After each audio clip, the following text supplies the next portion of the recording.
And one of the ways they wanted to solidify this relationship or this alliance is through marriage. So this king decided to marry off his young, beautiful daughter to one of the nobles in this tribe. And as a result, they have a ceremony, and then afterwards they have a dinner feast later that evening. And everybody showed up at the feast except for the bride, the king's daughter. And before he has a chance to ask where his daughter, the bride is, one of the priests of this tribe that he now formed an alliance with comes out with the skin of this girl's body. They flayed her, and he's now wearing her skin in some kind of really sick ritual, right? Turns out they actually sacrificed her. Now, once the king realizes, he's enraged, and then he just declares war on this tribe, and he chases them out of the city. And they were not, this tribe wasn't a massive army, so they had no choice but to flee. And as a result, they would just roam the desert for years until they received a vision from their chief god, Huitzilopochtli. That's the little symbol on the top left. And they told them, the god told the tribe that wherever they see an eagle perched on a cactus is where they to build their new land and their new city. And that's what they do. They find this eagle perched on a cactus, and they will build this historical city, which we'll know now as Tenochtitlan. And the people that I'm talking about, they were known as the Mexica, and they spoke a language called Nahuatl. But they're mostly known as the Aztecs, and I'll get into why they're called that in a little bit. So let's go to the next slide. Oh, you know what? Sorry, I have to refigure this.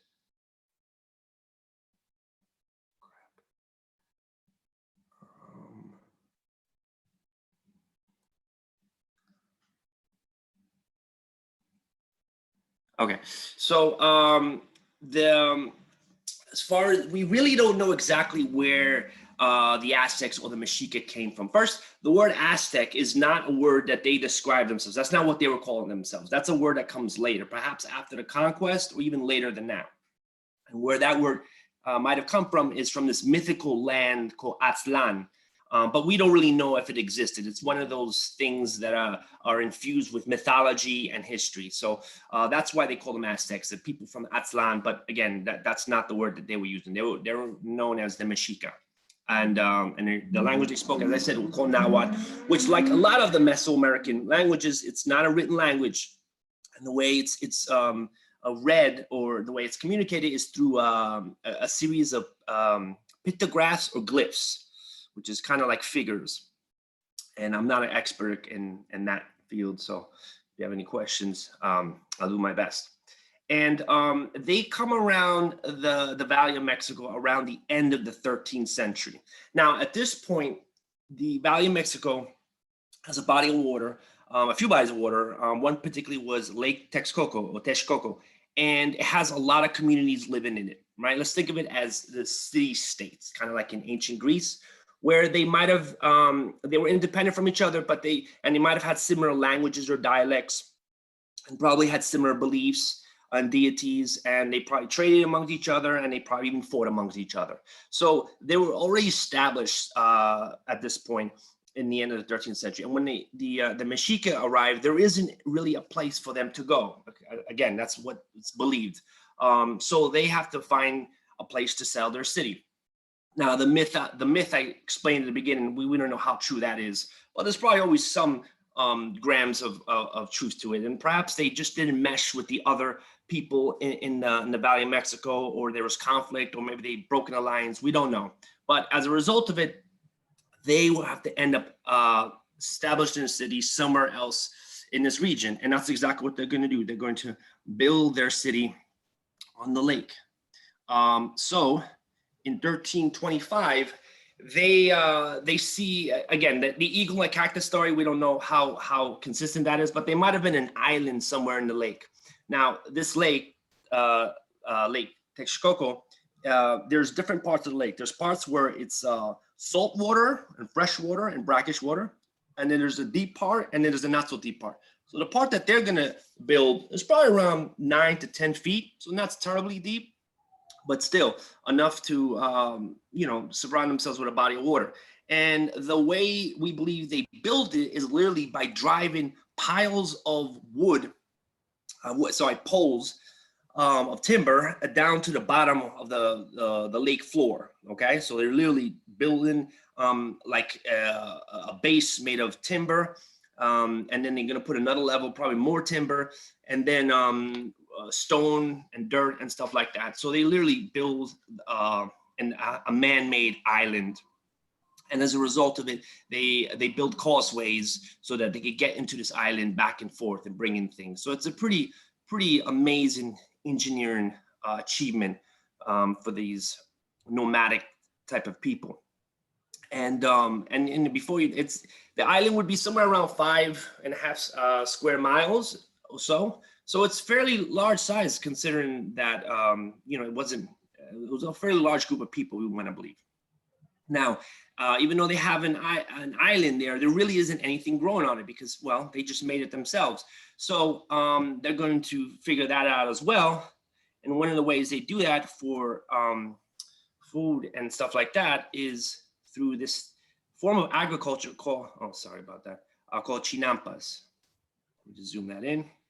And what chinampas are basically like an island, a farm, like a floating garden. That's it. So in the same way they build the actual city, they actually do the same with these little gardens. They just build a base with timber that's dried down to the bottom of the lake.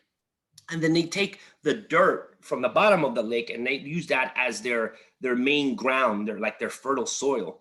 And then they put obviously more twigs on it. Sorry, they put the twigs and then they put the dirt of the lake on top of it. And then they're able to grow. That's pretty much their whole farming system, which is very sustainable. They're able to grow everything they need through these little chinampas, these floating gardens, if you will. And the way they structure them, they make them in a form of a grid so that you could, so the farmers could sail in between them and pick up his crops and plant more produce and stuff like that. So this is a very, very sophisticated way of agriculture. We really ever see this before in the Americas or in Europe for that matter. So and that was on top of the water.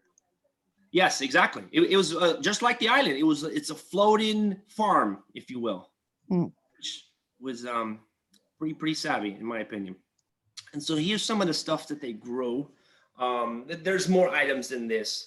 But this is just generally what they, and by the way, I put Mexica foods, but it's all Mesoamerican. Everybody would have been eating stuff like this. So maize obviously would be the key crop. Avocado, chocolate, squash, limes, cashews, sweet potatoes, turkeys, dogs, and eggs. Now, some of these more than others. For example, dogs, that was something only for festivals. That was only a special occasion. And it was not something that was, and it was only for the elite people, not for everybody, not for the commoners. And same for chocolate. Chocolate was not the form that we eat today in a solid bar per se, but it was more of it was a liquid. So they would actually get the cocoa plant, they would grind it down and make it into a liquid, and then mix it with chili powder, and then they would drink it like that. So it's kind of like a coffee, if you will. But again, only for elite members of society and during special occasions. And obviously the more common one was corn or maize. And the interesting about corn or maize is that it's not a natural thing to this earth. What I mean is that this is a cultivated crop that many years ago, I'm talking like 8,000 to 12,000 years ago, the Mesoamericans then were able to manipulate this crop. It was a small grain. Think about that little, I can't think of the name of it, but you know, that little miniature corn that you sometimes see in salads. Well, they were able to manipulate that so it would then grow into a larger. Sergio? Yeah. Sorry, they didn't have milk at all? Not from a cow. I mean, perhaps they might have had, but I don't think milk was their thing. No, I don't think so. Yeah. At least not yet. So, so corn was something that this was like their grain in the Near East, right? They once they realized they had grain, they would make bread. Where for the people in Mesoamerica, corn was a key crop. They would make, you know, tortillas with it and other stuff like that. So they would. It was very, very important that they would grow corn and stuff like that. So I'll go to the next slide. So now they have an established city, the Mexica people in Tenochtitlan, and they have gardens, they have cities, they have temples, which I'll get into, but they don't necessarily have ample water supply. They have water, but they have to bring it in through the causeways, or they have to bring it in through boat, right, from the springs, because there's no springs in the island because it's a man-made island. So they want to build an aqueduct from one of the springs in the mainland, particularly in the area on the left part called Azcapotzalco, which is ruled by the Tepanec people. Tepanec was another clan of Mesoamericans living by the Lake Texcoco. And there's conflicts between them already, and there's a lot of back and forth. And in 1426, there's a war that breaks out amongst them. And the king at the time was Itzacoatl, and he forms an alliance. He's a very important king. He does many other things, but he forms an alliance with two other tribes in the area. Obviously, Tenochtitlan being the main one, Texcoco and Tlacopan.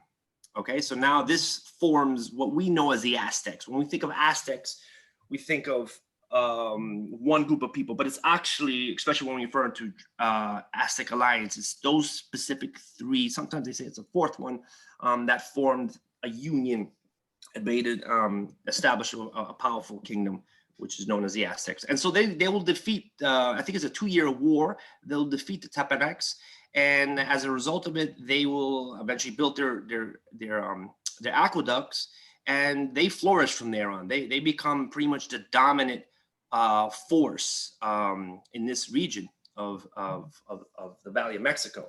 Now, it's important to point out that although they're an alliance, the Mexica from Tenochtitlan are the dominant ones. It wasn't an equal partnership, we believe.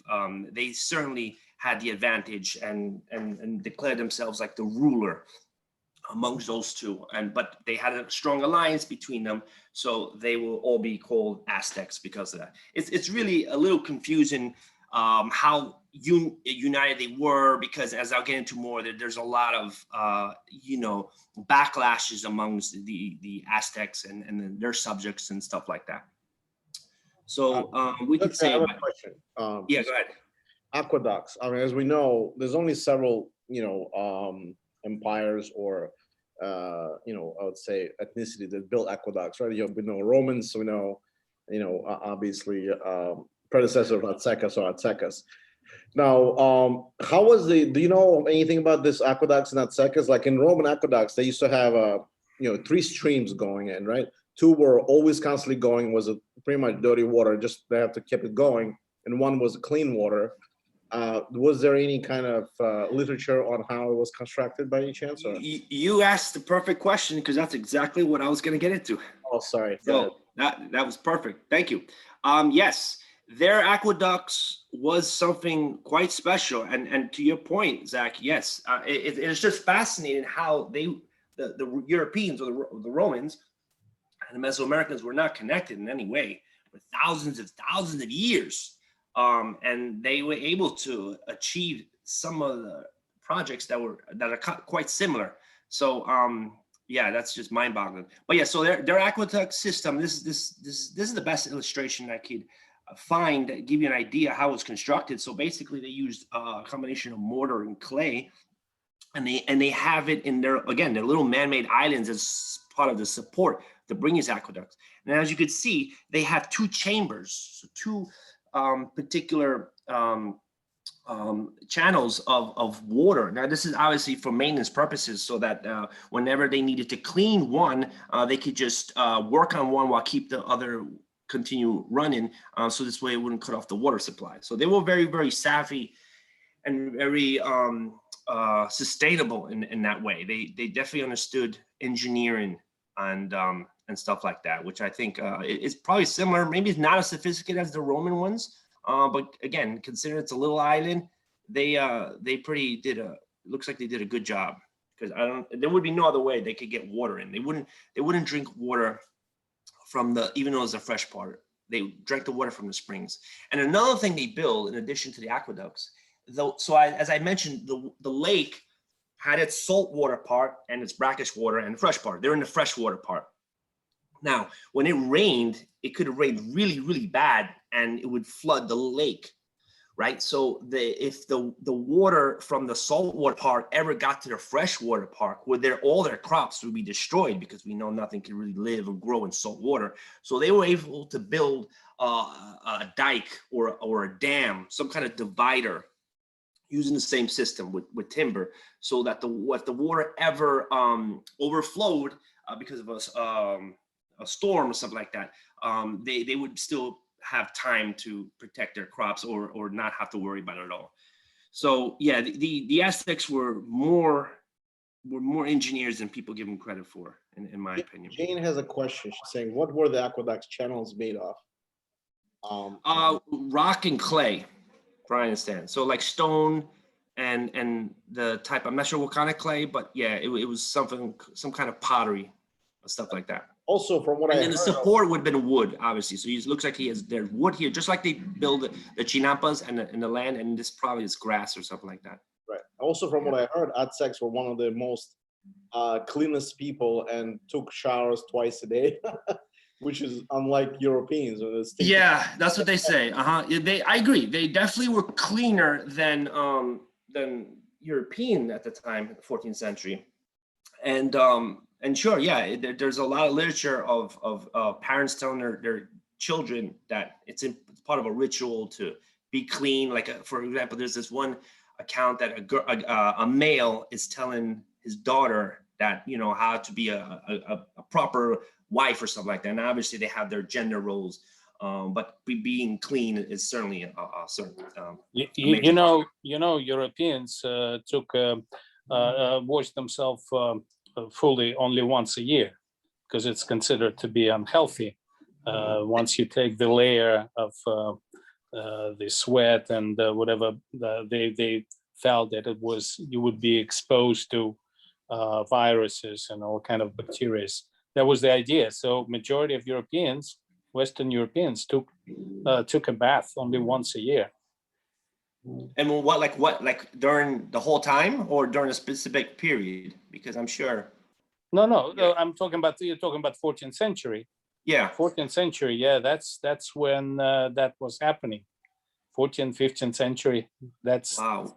Once a year, and they wore all those heavy clothes. Like when you think of those, right? That Renaissance with those layers and layers. I don't know how. Yeah. Think about it. Maybe some nobles who had special thing. Maybe there was some separate, small, higher class, but the majority of people, that was the thing, and it was considered that they would be afraid to take it more often, because that would be endangering your health. Well, as it turned out, the plagues were happening in Europe while the Aztecas were much more cleaner, and there was no plagues prior to European. Yeah, we know now that it wasn't necessarily the right decision, but that's what was happening. Yeah, glad we passed that point in history. But yeah, I think bathing was definitely important in Aztec or Mesoamerican life. Here's just another illustration of the aqueducts and how they look. So they would have been connected with the causeways. It looks like it's made of terracotta or some kind of clay. It's just a modern drawing, but I like how very elaborate it looks. Sergio, did they separate the salty water from the drinking water through this dam by any chance, or this was just all kind of one mash? I mean, they had to get drinking water from somewhere, and there was plenty of it in this river, I guess. No, the drinking water was brought in through the aqueducts in the mainland from the springs. Okay. So the water that's surrounded by the island, Tenochtitlan, well, they would be around the fresh water, but that wasn't their drinking supply. Their drinking supply was through the aqueducts. That was the whole point of building these aqueducts. Without the aqueducts, they would not flourish as a thriving city as they did. So yeah, they could not separate. The only time they separated is they built some kind of divider, a dike, to separate the salt water in case if there was a flood, as I mentioned. But otherwise, yes, their drinking water, unless they brought it in through their little canoes, they had to bring it in. They had to get it from the aqueducts. So yeah. What's the next slide? Okay, yeah. So now around the 15th century, mid 15th century, there's an emperor called Montezuma I.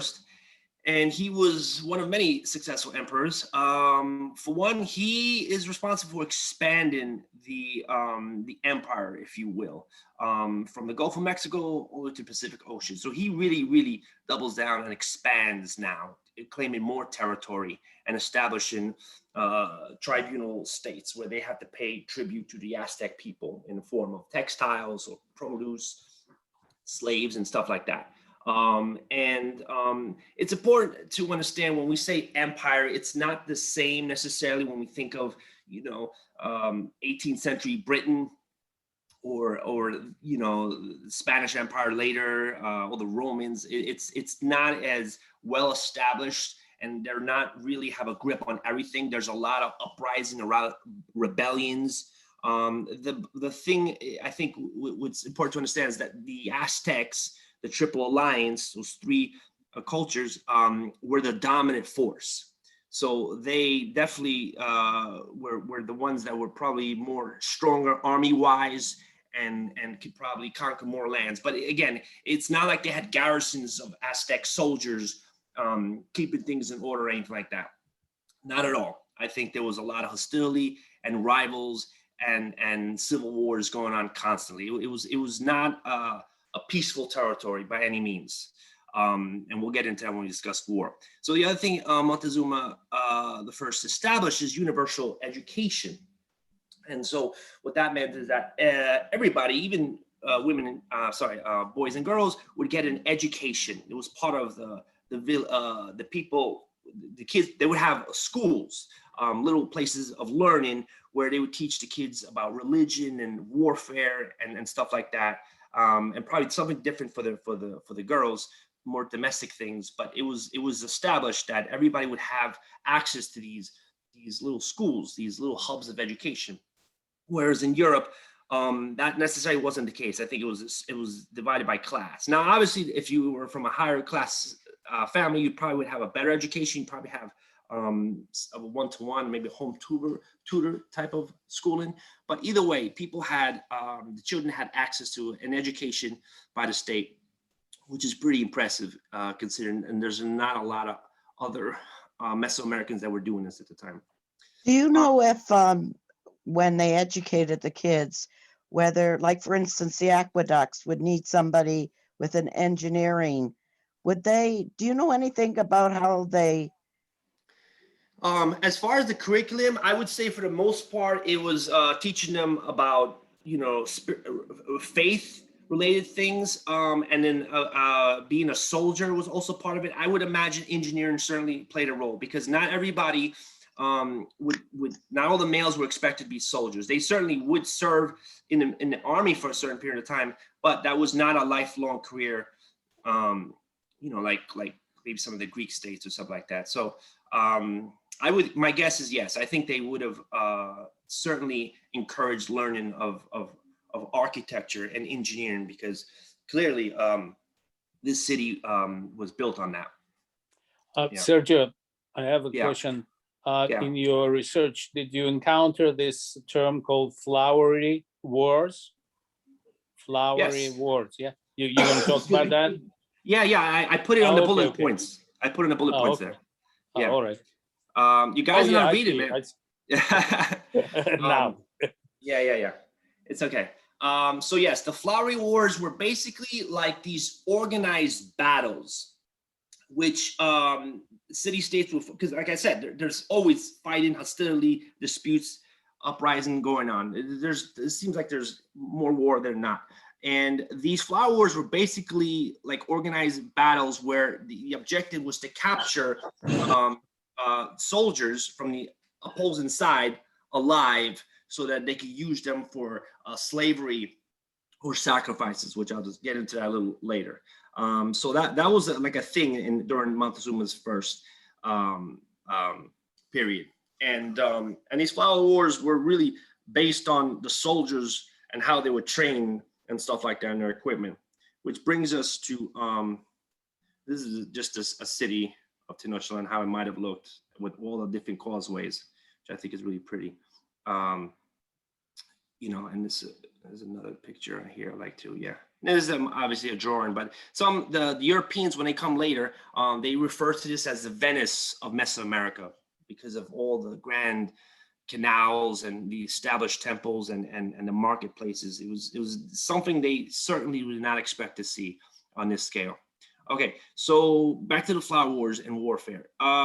When a boy was around, I believe 8 or 9, he would not serve in the military, but he would be kind of like a porter. He would serve as an assistant to one of the soldiers. Now, the reason for this is because they don't have animals at this point, at least not animals like horses or mules that could carry supplies. So they have to employ people for that.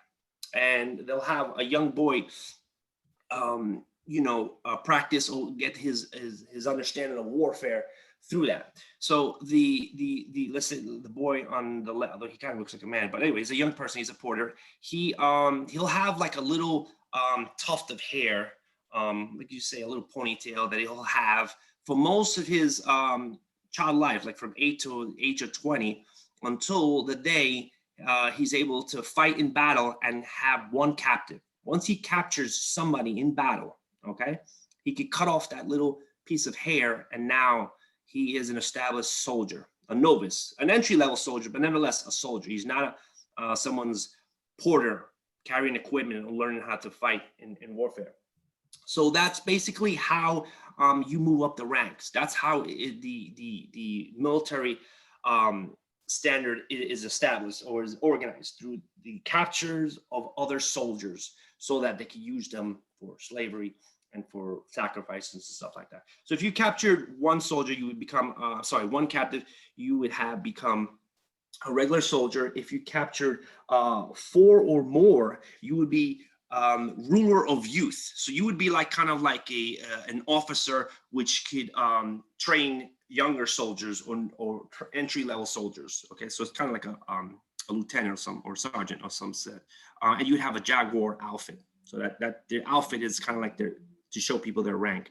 If you captured 5 or more, you would be a captain, and the captain is the soldier on the right with the green and that big head piece. Not sure what that headpiece serves. I want to believe it's maybe something ceremonial, something that they wore maybe when they're marching in a parade or something like that. I don't. There are some codices that show them in battle, but again, it doesn't look like it serves a lot of protection because it's really not covering his head completely. So I'm not sure what it is. It might be just some kind of insignia or a crest, if you will. So anyway, but he's a captain, and he's up there in the ranks because he captured 4 soldiers. Now, if you captured 5 more captives, 6 or more, you would become an eagle knight. Okay, and those were like the top of the military rank. They would not only be allowed to marry multiple lives, but they also be able to, they were given lands. So they're kind of like a European knight in some respects of the way. So let's look at some of the stuff that they used in battle. Now, they don't have any steel, okay? They don't have any bronze. There is some copper. There's accounts where they did have some copper, but they used it mostly for jewelry. So their weapons or sharp objects for cutting and stuff like that was a thing called Abyssinian. And what that is basically, it's like a volcanic rock When it's broken into pieces, it's very, very sharp, and kind of in the way that glass is sharp when it's cracked. Well, that's the same way Abyssinian is used. It's very, very, very, very sharp, sharper than if you use sharp steel. And you never have to sharpen it. In fact, if you try to sharpen it, it'll crack. So it's very, very brittle. Although it's sharp, it's not necessarily something that is strong to use if you're going to, fight somebody with steel weapons or stuff like that. And the weapon to the top part on the left is called the Makawit, and basically it's a war club. It's a wooden club, and it has these teeth, as you can see, which have Abyssinian on it. And each one of these teeth could be removed because, as I said, when they used in battle, they could break. They're super sharp, but they're also pretty fragile. And so they might break, and so they replace them from time to time. Now, the idea, again, for this weapon, or these type of weapons, is not to kill the opponent. Not at all. They want to severely wound them so that they can capture them, so they can use them. And that's why they use weapons as such. The right part, that's their armor. Okay, so again, they're not super sophisticated in that sense. However, given the weapons that they're using, that armor is substantial. Okay, so what that is, it's a ishiwapili, and it's just basically a cotton quilted vest, kind of like what they use in Europe, which they call an army jacket. It's just a padded quilted jacket. That's all it is, but it does offer protection. And those who had it, not everybody had it. Again, you had to be of status if you could afford something like that, or if you were going to make something like that. So if you had, if you were bare chested, as some of them were, they would have been cut easily with that. So that padded vest would have protected somebody with fighting a club like that. To the left is the actual eagle warrior. That's a piece of a codex. As you can see, they actually dress up like the animal they're portraying. And again, I don't believe this is armor or offers any protection. This is just strictly ceremonial, showing people your rank. I would want to believe that they're wearing the padded vest underneath there, the ishiwapili underneath there, although it probably would have been very, very warm because it's very cold. I mean, very hot in Mexico, especially in the summer months. So he probably would have been, very warm underneath there. But as you can see, they have their clubs, their Makawit weapons in their hands, and they're out for battle. So as I said, the Eagle Warrior was a very high status soldier and revered all throughout Aztec culture, even nowadays. Okay, so so this is the Aztec death whistle. Okay, so this little thing right here was found about 20 years ago, and we I think 1999. So they found this little clay vessel or a little object, looked like an offering, and nobody really knew what it was for. Okay, until somebody either blew in it or an air got into it, and they realized that it's an instrument. It makes a sound of a whistle. Again, we don't really know what these things are used for, but I thought it was interesting just to add it into the presentation. And still, research is still coming out as what purpose they served. And people believe that they were used prior to a battle. Okay, so kind of like they would blow these whistles to the enemy, kind of like to intimidate them or to let them know, kind of like in Europe, the Romans had these horns and so forth. And I know in medieval, they had other instruments, drums and stuff like that. So this might have been their way of kind of like a ceremonial reason to establish right when they're about to fight in battle. But again, we don't know. Or they might have used them during a sacrifice. Again, just part of the ritual. But yeah, we're not exactly sure how, but it is fascinating. And if you never heard these things, they are creepy, let me tell you. Okay, you would not believe the sound this thing makes. However, don't take my word for it. I want you to listen yourself. So you're going to hear now what a death whistle might have sounded like. Okay, so consider yourself warned. Whistle. The whistle the Aztec used for special ceremonies, for Day of the Dead celebration.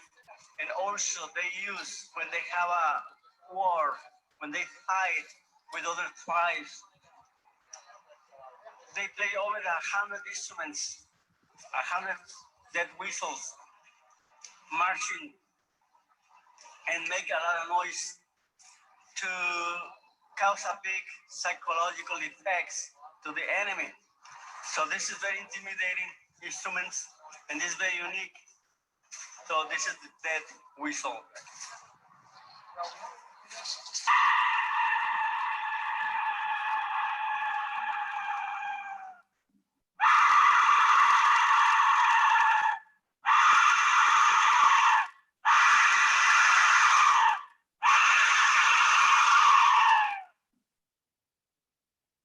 Dead whistle. Yeah, that's pretty spooky. I will not want to hear that while I'm walking my dog late at night, you know. But yeah, again, we're not exactly sure what the death whistle was used for. All right. Do you know what's the material that's made? Clay. Yeah, it's completely clay. Clay? Yeah, clay. Oh. Yeah. Yeah, they found one of these, and you could actually buy a reconstruction one on eBay. I have a friend that actually bought one because he likes to collect stuff like that. And yeah, they're crazy whistles, man. Let me tell you. Yeah. Yeah, spooky. Okay, so now let's talk about religion, because that's a major part of Aztec life as well.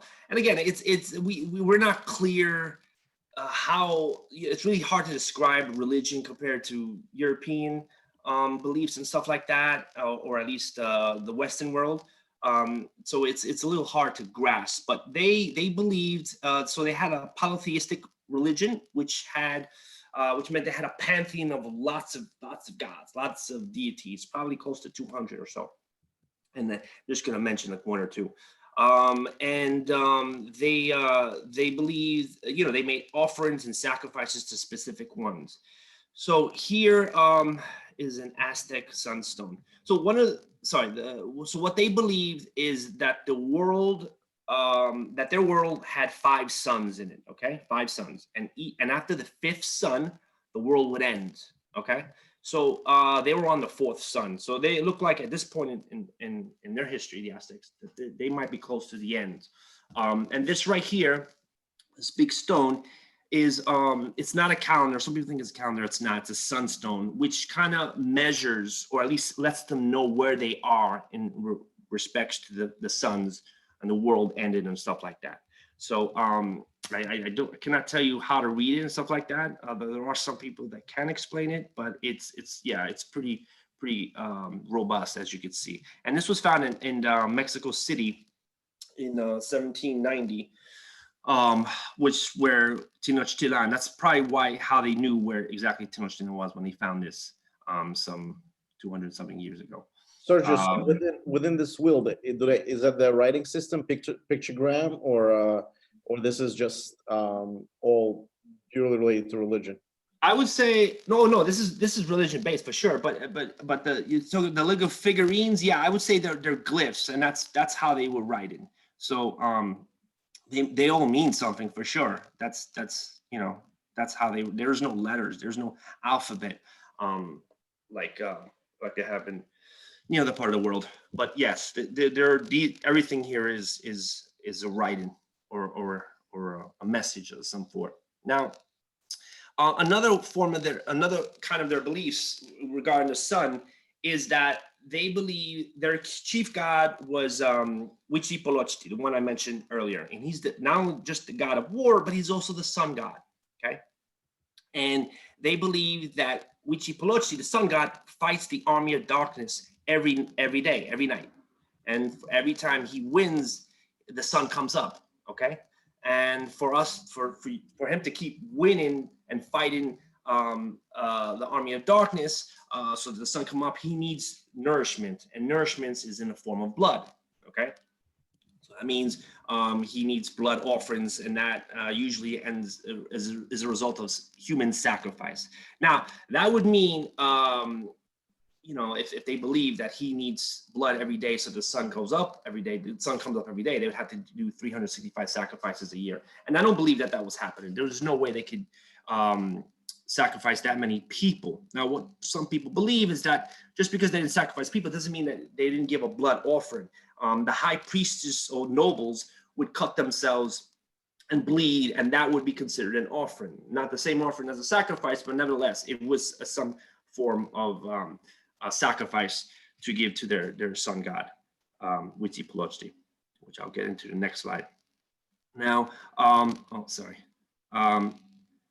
the temples were very important. In Tenochtitlan, they built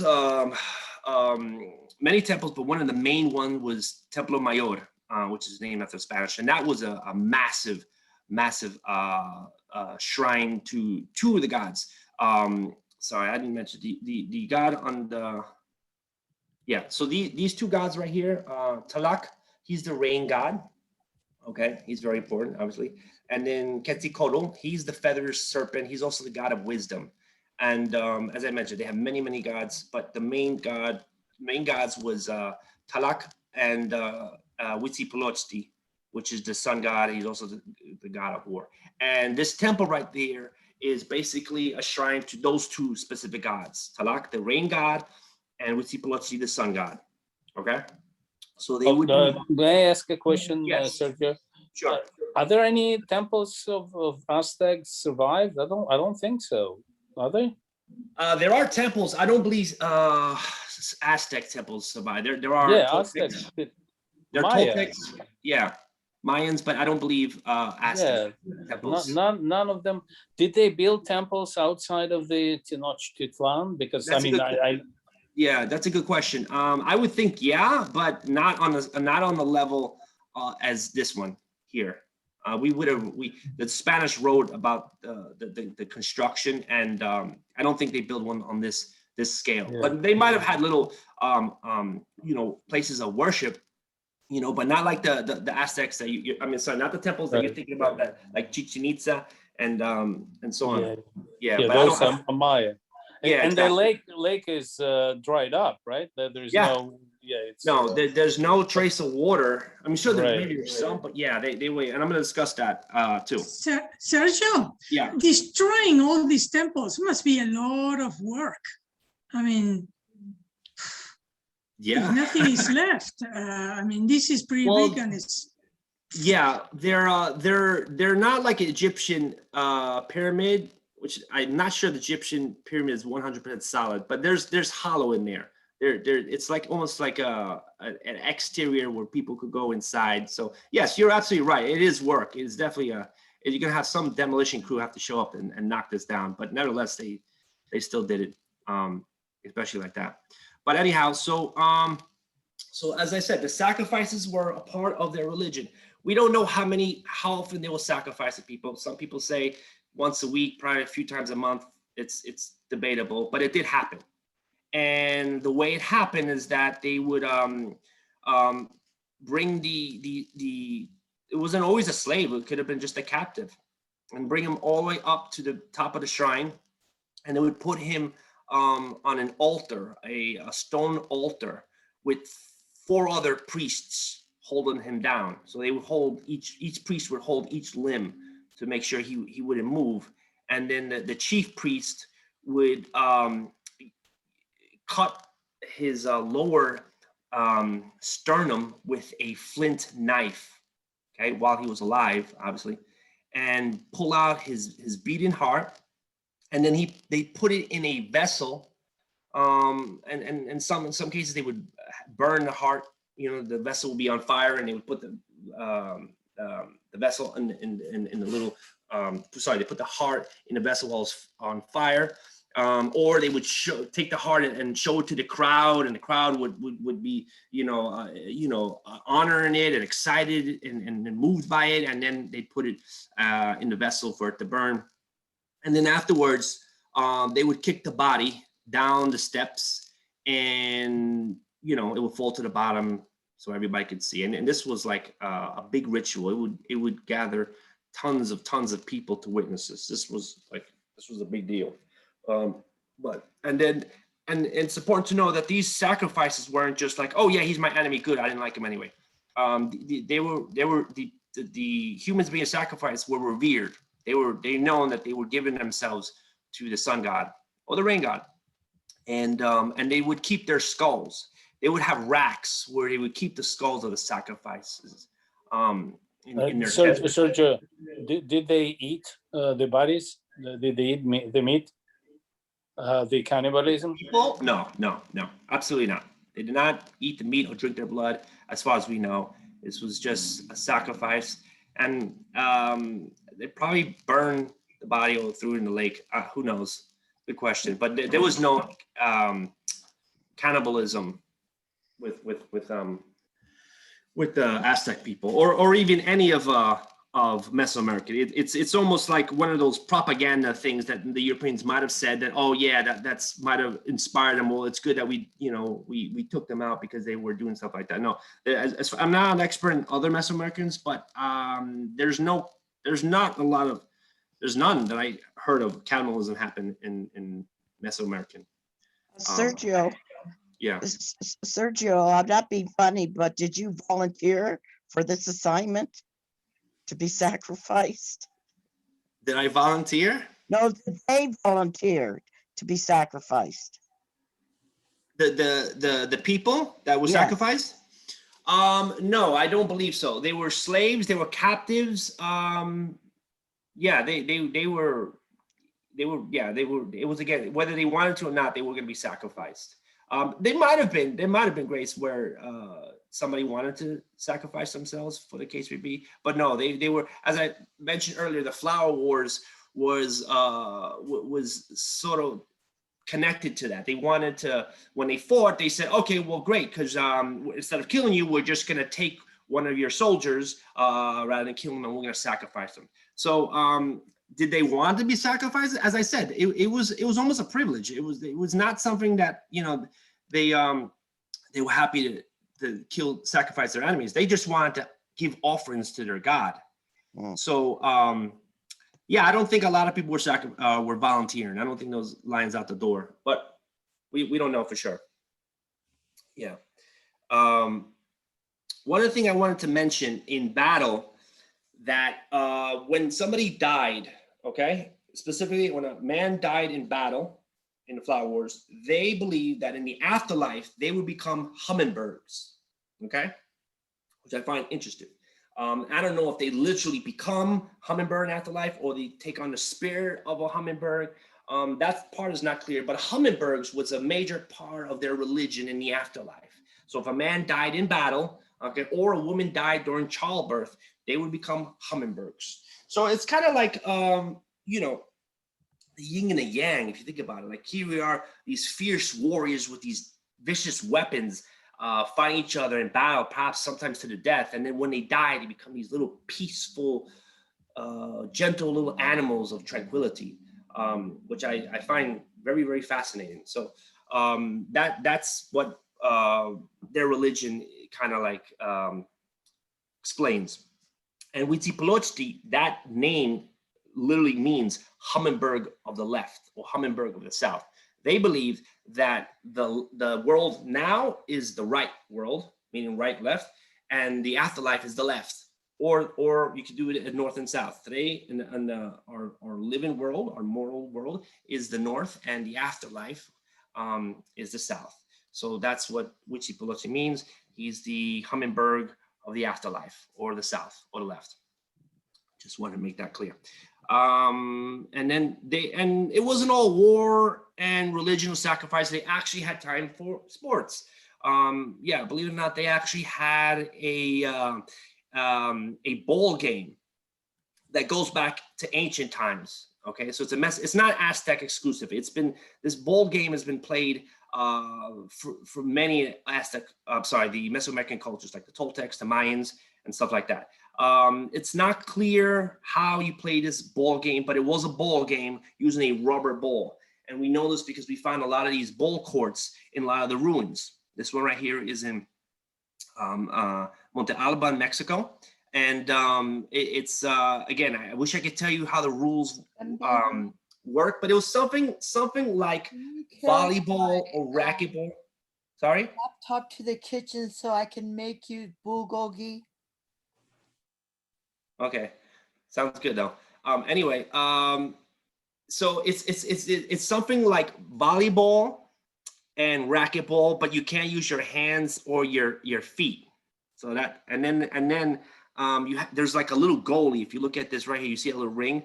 So they have to somehow get the ball in there. It was a sport. It was definitely a sport, and there was a few of these courts found. So it looked like they definitely enjoyed playing this sporting game, which I find fascinating. And then there's also beliefs that the losing team would be sacrificed, or at least the captain of the team would be sacrificed.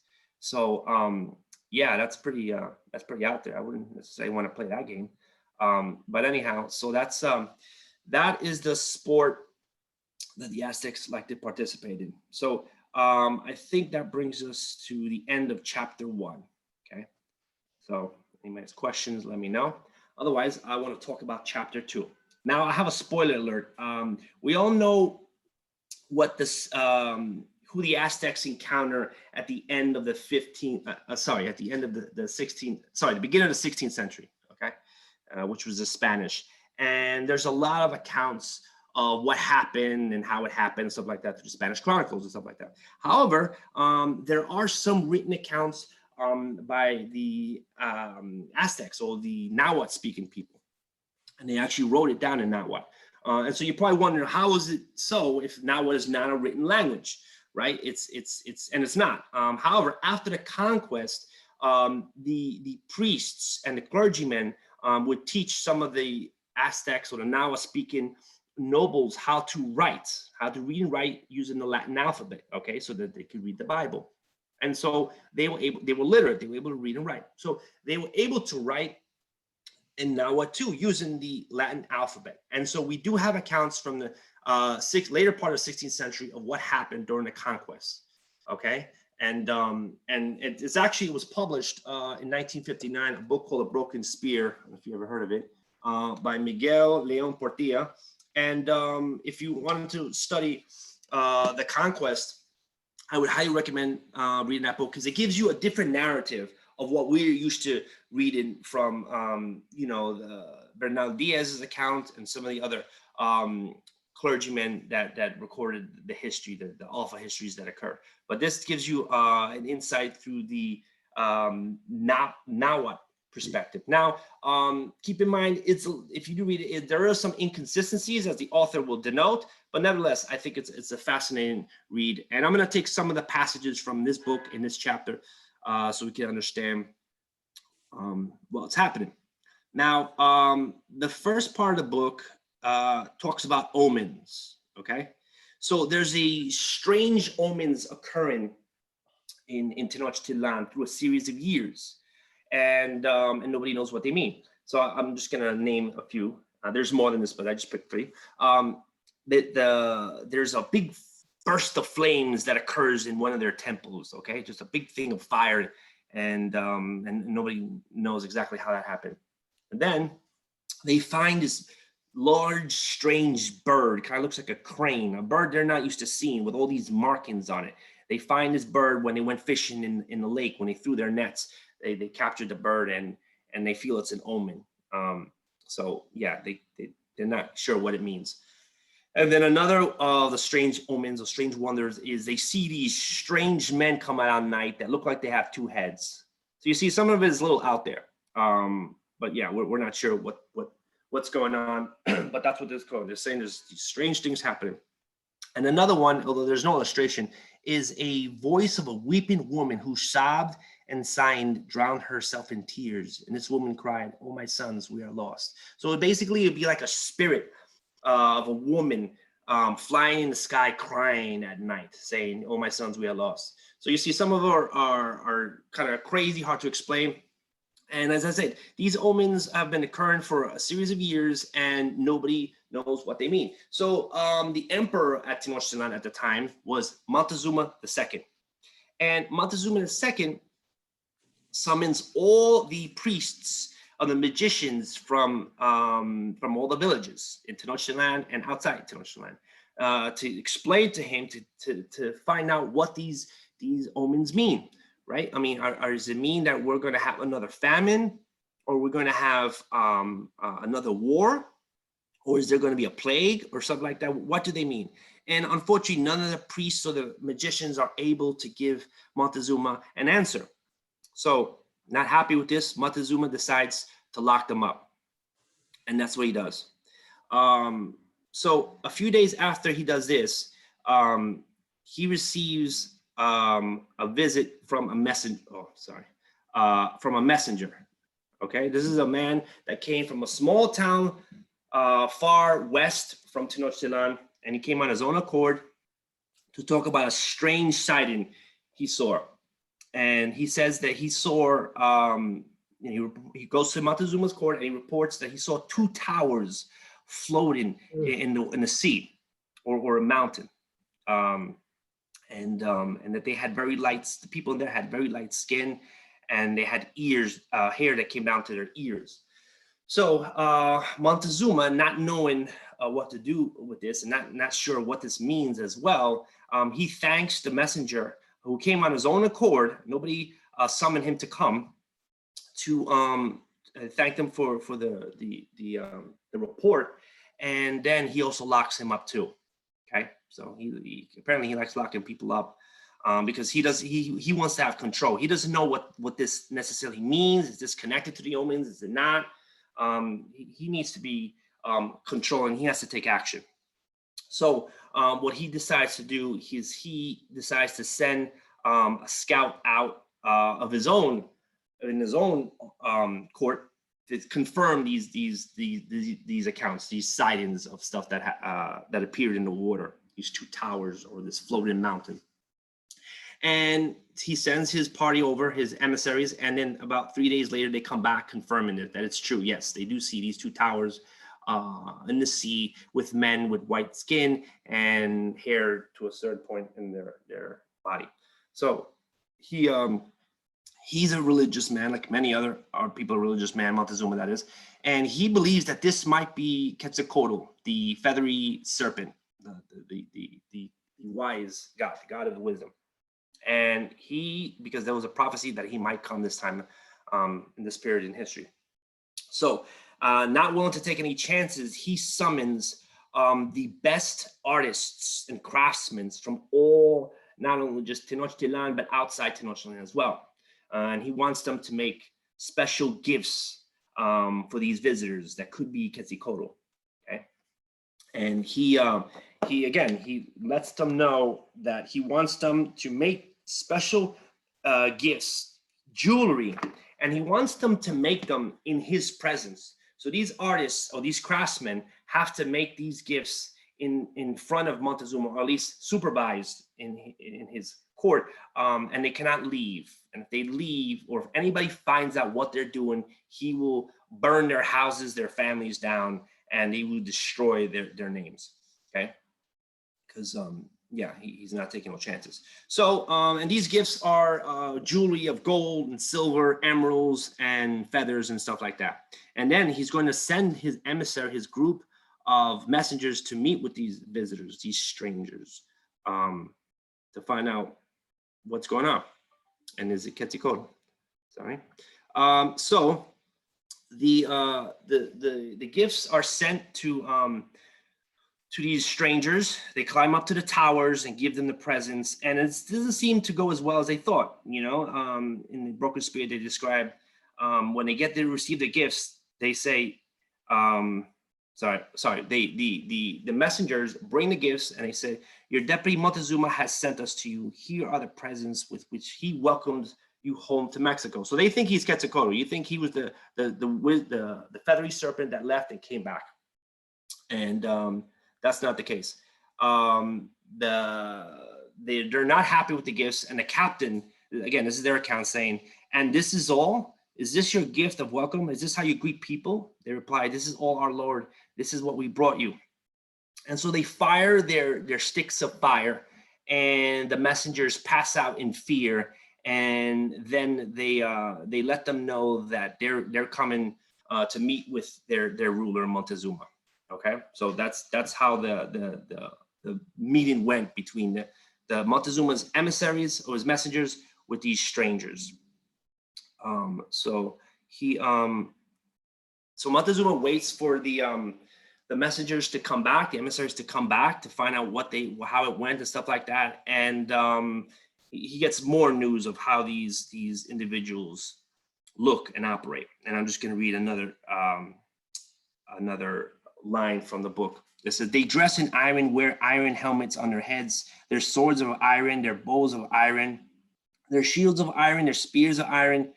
Their deer carry them on their backs wherever they wish. These deer, our Lord, are as tall as the roof of our house. So after hearing this, Montezuma becomes very, very alert and very, very paranoid and very, very desperate. Okay, he calls for all his magicians again, even though he locked them up, to do some kind of magic to keep these visitors from coming from to Tenochtitlan, and that doesn't seem to work. Okay, and there's even a point where Montezuma thinks about fleeing. Okay, he's thinking about leaving his own city just because he can't face or can't he's too afraid to face these strangers and what they want from him. So now let's shift gears and find out exactly who are these strange men who ride on these tall deer. So for that, we have to go back to Europe in an incident known as the Italian Wars. Okay, so I'm going to discuss who these individuals were. The Italian Wars were a series of wars that happened between 1494 and 1559. Okay, I'm not going to spend time on the whole campaign because it's really not necessary, but just want to let you know it starts from there.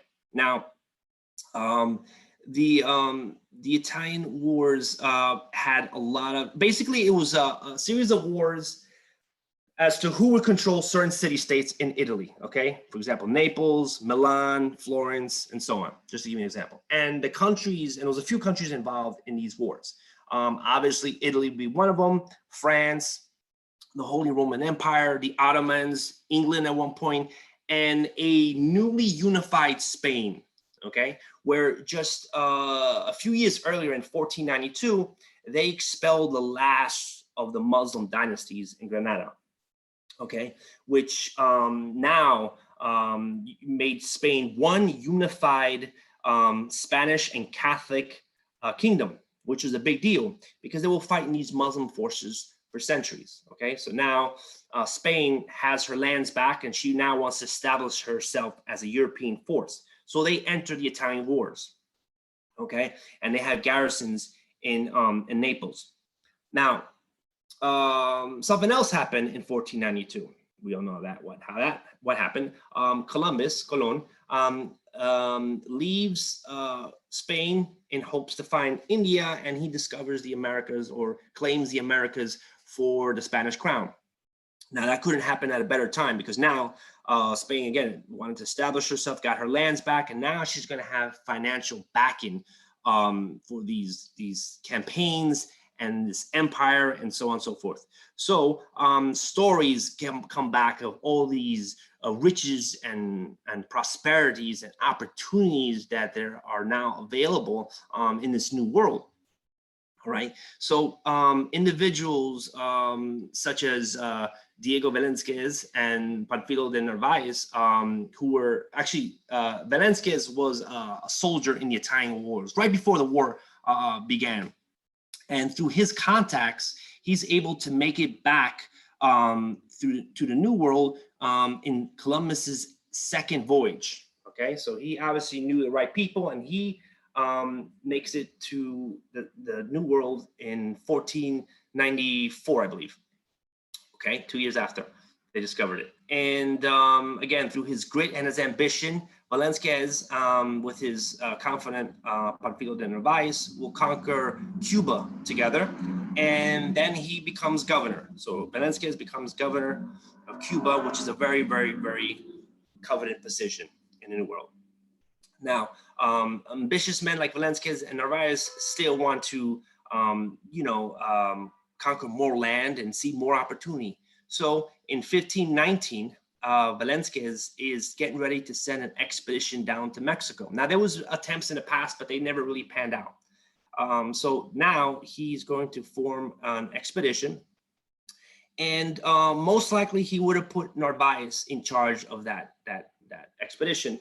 Unfortunately, Narvaez was called to work in a Spanish royal court, which again was another coveted position. It was a very prestigious position, and which required a lot of traveling and a lot of administrative duty. And so he was not able to go lead this expedition or even go to the Americas. So Narvaez was not available. So the man Velasquez does assign a man he will deeply regret later was no other than Hernan Cortez. And Cortez is quite a unique figure. I mean, sure, you all heard of him. He just has, I mean, there's just people in life that they just, they have, you could be at the right place at the right time, but still, if you don't have all the skill set, you might just crash and burn. But Cortez, he had a lot of skills in diplomacy, leadership, persuasion, manipulation. He was a man that was going to do crazy things, and he just came at the right place at the right time in 1519 when he left. So as I mentioned, when Velasquez appointed Cortez to lead this expedition, he has a change of heart. Maybe he didn't trust him. Maybe he just felt like he was not going to be the captain he wanted him to be, but he calls it off. He decides that he doesn't want to send Hernan Cortez to lead the expedition, but Cortez, being that who he is, he goes anyway. Okay. And that starts the beginning of a bad relationship Velasquez and Cortez has. So just to speed things up, 1519, Cortez arrives to the Yucatan Peninsula with about 11 ships, about 500 men, and just about 12 horses. And then shortly after, they meet another Spaniard that was shipwrecked, that was living in the Yucatan. Okay, his name was Aguila, Geronimo Aguila, who was living amongst the Mayan people. And they were excited to find him, and sure, he was excited to find Cortez and his men as well. So he joins his entourage. And the good thing about Aguila is that he speaks some Mayan. So he will be sort of a translator. He's going to be a very important tool for now with Cortez. So then they encounter another tribe in which they fight a light skirmish. Obviously, the Spanish defeat them, and as part of their tribute, the tribe gives Cortez and his men several women. Okay, as part of their defeated tribute. And one of the women is known as La Malinche. Okay, or Doña Marina. She has several names, and she's very significant in this whole particular event. And who she was a Mayan woman that was sold into slavery by her own mother. Okay, so her mother had her, and then the mother wanted to remarry another person, another man who had a son. They had a son and they didn't want girls around, so they decided to give her up, and that's what they did. So La Malinche was then sold to another tribe, that was then sold to another tribe, that was eventually given to the Spanish. So she must have endured a hard life of abuse and all kinds of stuff like that. So now she is in the court of Hernan Cortez, and she speaks Nahuatl, and she also speaks Mayan. Now, Aguila, the one they found in the shipwreck, he speaks Mayan. So the three are going to communicate with each other. Cortez will speak Spanish to Aguila. Aguila then speak Mayan to La Malinche. Malinche will then speak Nahuatl to anyone they need to speak Nahuatl. So again, he's finding all the right pieces. This is what I meant, like luck. I mean, this guy is just he's doing good. Okay, so let's talk about quickly some of the equipment that the Spanish will have. So they have steel swords. I mean, this was something that the Americans never knew they existed. Okay, like I said, they only had Abyssinian and wood as their primary weapons, but steel blades and arms and armor was something that they never knew could be produced on that level. So that's swords, crossbows, armor, stuff like that. Now, what's interesting is that the Spanish will adapt some of the Mesoamerican equipment. So as you can see, the illustration of the soldier on the left, he's got his helmet called a cabasset, and then he's got his steel sword, and then he's got that quilted vest, that Ishiwapili, which is a cotton vest that the Mesoamericans or the Aztecs were using. So he either didn't have armor, he couldn't afford body armor, or he didn't need to carry it, knowing that what he was up against. Another thing that's important to point out, the armor that they use, armor in general, it's made of steel, not stainless steel, steel. And steel rusts very quickly in Europe, okay? So when, depending on how often you use it, depending on how the humidity is, it's gonna oxidize. So people that have armor have to constantly maintain it. And depending on what status you are, you have people to maintain it for you. Chainmail especially would rust right away. And that's just general in normal temperature. But however, once they went to the Americas, that was another level altogether. The humidity was so dense that it would rust. What normally would rust in just maybe a few days, a few days to a week, would rust in just the same day. So they had to constantly maintain these armors, which would have been quite a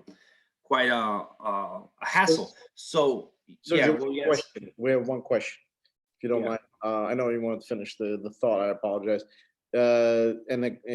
Stephanie is asking, did you read anything about Malinche's relationship with Cortez? Was there anything special to that regard, or she was just a pure translator? Yes, she was. They did have a relationship. She was a translator, but she was his lover, I guess you could say. They had a relationship. There was intimate. She was his woman. She was his woman for sure. Yeah, there was romantic part, but again, this was part of Cortez's mindset of how controlling everything and using everything like a chess game of putting the right pieces in the right spots so he could win. But yes, they had a relationship. Yeah. Sergio, another question. So what's happening with the when the steel rust? Where it's bad for your skin, it's bad for loses. I mean, No, do you have something? It doesn't destroy the armor necessarily, but again, if it's something like articulates, for example, the arm, it moves. If it's rusty, it doesn't move the same, and Okay. it's something that you kind of have to maintain. If it's like chainmail, right, which is a whole bunch of rings, you know what chainmail is? When that rusts, well, that's really hard to move around, and it just stains everything. It's not ideal. And to clean that is really hard. One of the ways they would clean that in Europe is they would put the chainmail in a barrel, a wooden barrel, and they would put sand inside it, and they would rock it. They would roll it down a hill, and it would operate like a washing machine. The little rocks would then scrub the little sand. So to keep these armors maintained rust-free was a lot of work. They had to oil it. But yeah, getting back, they didn't need this in the New World. That doesn't apply anymore. Well, yeah, sure, you want a steel helmet, but you don't have to be encased in body armor like you did back in the 100 Years' War or something like that. This is a New World, and they could get away with less, and that's what they do. So as you can see, he's got the vest. He even has the footwear. So obviously, after marching for as long as they did in the jungles in this terrain area, their boots might have worn out. And then, well, they're not in Sevilla anymore. They're not in Cordoba, where they could get a bootmaker to make them new boots. So they adapt some of the clothing and some of the equipment that the Aztecs or the Mesoamericans used, which is, again, the key to their survival. The other thing he has is the shield. Sergio, can I add something here? Actually, if you don't remove rust, the corrosion accelerates. That's something I learned in college. So you have to remove rust. Yeah, for sure. It'll rust much faster. Correct, yes. Yeah, absolutely. I mean, yeah, if it's rusted, it's not going to break right away. But yes, to your point, if you let it continue rust, oxidize, it's going to, it's going to will start, the corrosion has started to accelerate. Yeah, exactly. One of the other things that they did with the chainmail, they painted it black. Okay, if you paint something, that's why the Golden Gate Bridge is painted every 5 years, so it doesn't rust. And when the time they're done from it, like they paint it, by the time it's the end of the 5 years, they have to paint it all over again because it's a constant project being done. But anyway, let me go back to that shield. So the shield he has, that's not a European shield, as you could probably tell, but it's also not a Mesoamerican shield. That is a Islamic shield. That's a Muslim made shield called an adarga. And that's something that they brought with them. Obviously, they were fighting Muslim armies for many, many, many centuries. And so they adapted some of their equipment and stuff like that. So this is a good understanding of how the Spanish or Europeans adapt equipment from other cultures just so they could survive. He's got some of the Mesoamerican stuff, he's got some of the Islamic stuff, he's got his European stuff, and they're ready to go. So that's a point I wanted to make. Now, the other thing is the horse. Horses were just absolutely so valuable in this expedition. You know, the horse in general is just a very peaceful animal. They're very majestic. They're not aggressive in nature. And once man learned how to domesticate these animals, probably around 8,000 to 10,000 years ago, not really sure when, they're pretty much now war machines on the battlefield, okay? On Asia and Europe and now the Americas. So they never even seen such a thing like that. And some accounts say that they thought the horse and the rider were one. Now, whether the fact that was the case or not didn't matter, because whenever there was an enemy formation, these horses would charge and they would dismantle anything in its path. This tall deer is the way they describe it. And the interesting part is the horse is actually native to the Americas. Again, we're going thousands of years ago. They lived probably in the pre-ice age. There were horses in the Americas, but then they eventually went extinct. So now they come back again. And yeah, the horse and the rider were something devastating to the Mesoamerican forces, without a question. Okay, so now let's get back to our story. The strangers now, okay, so now the Spanish will make their way to Tlaxcalan and Cholula. The Tlaxcalans were a sworn enemy of the Aztecs. They did not like how they were being taxed. They would not like how they were being treated. There was a long time bitter rivalry. And the Tlaxcalans were a force to be reckoned with. They were not a small group of warriors.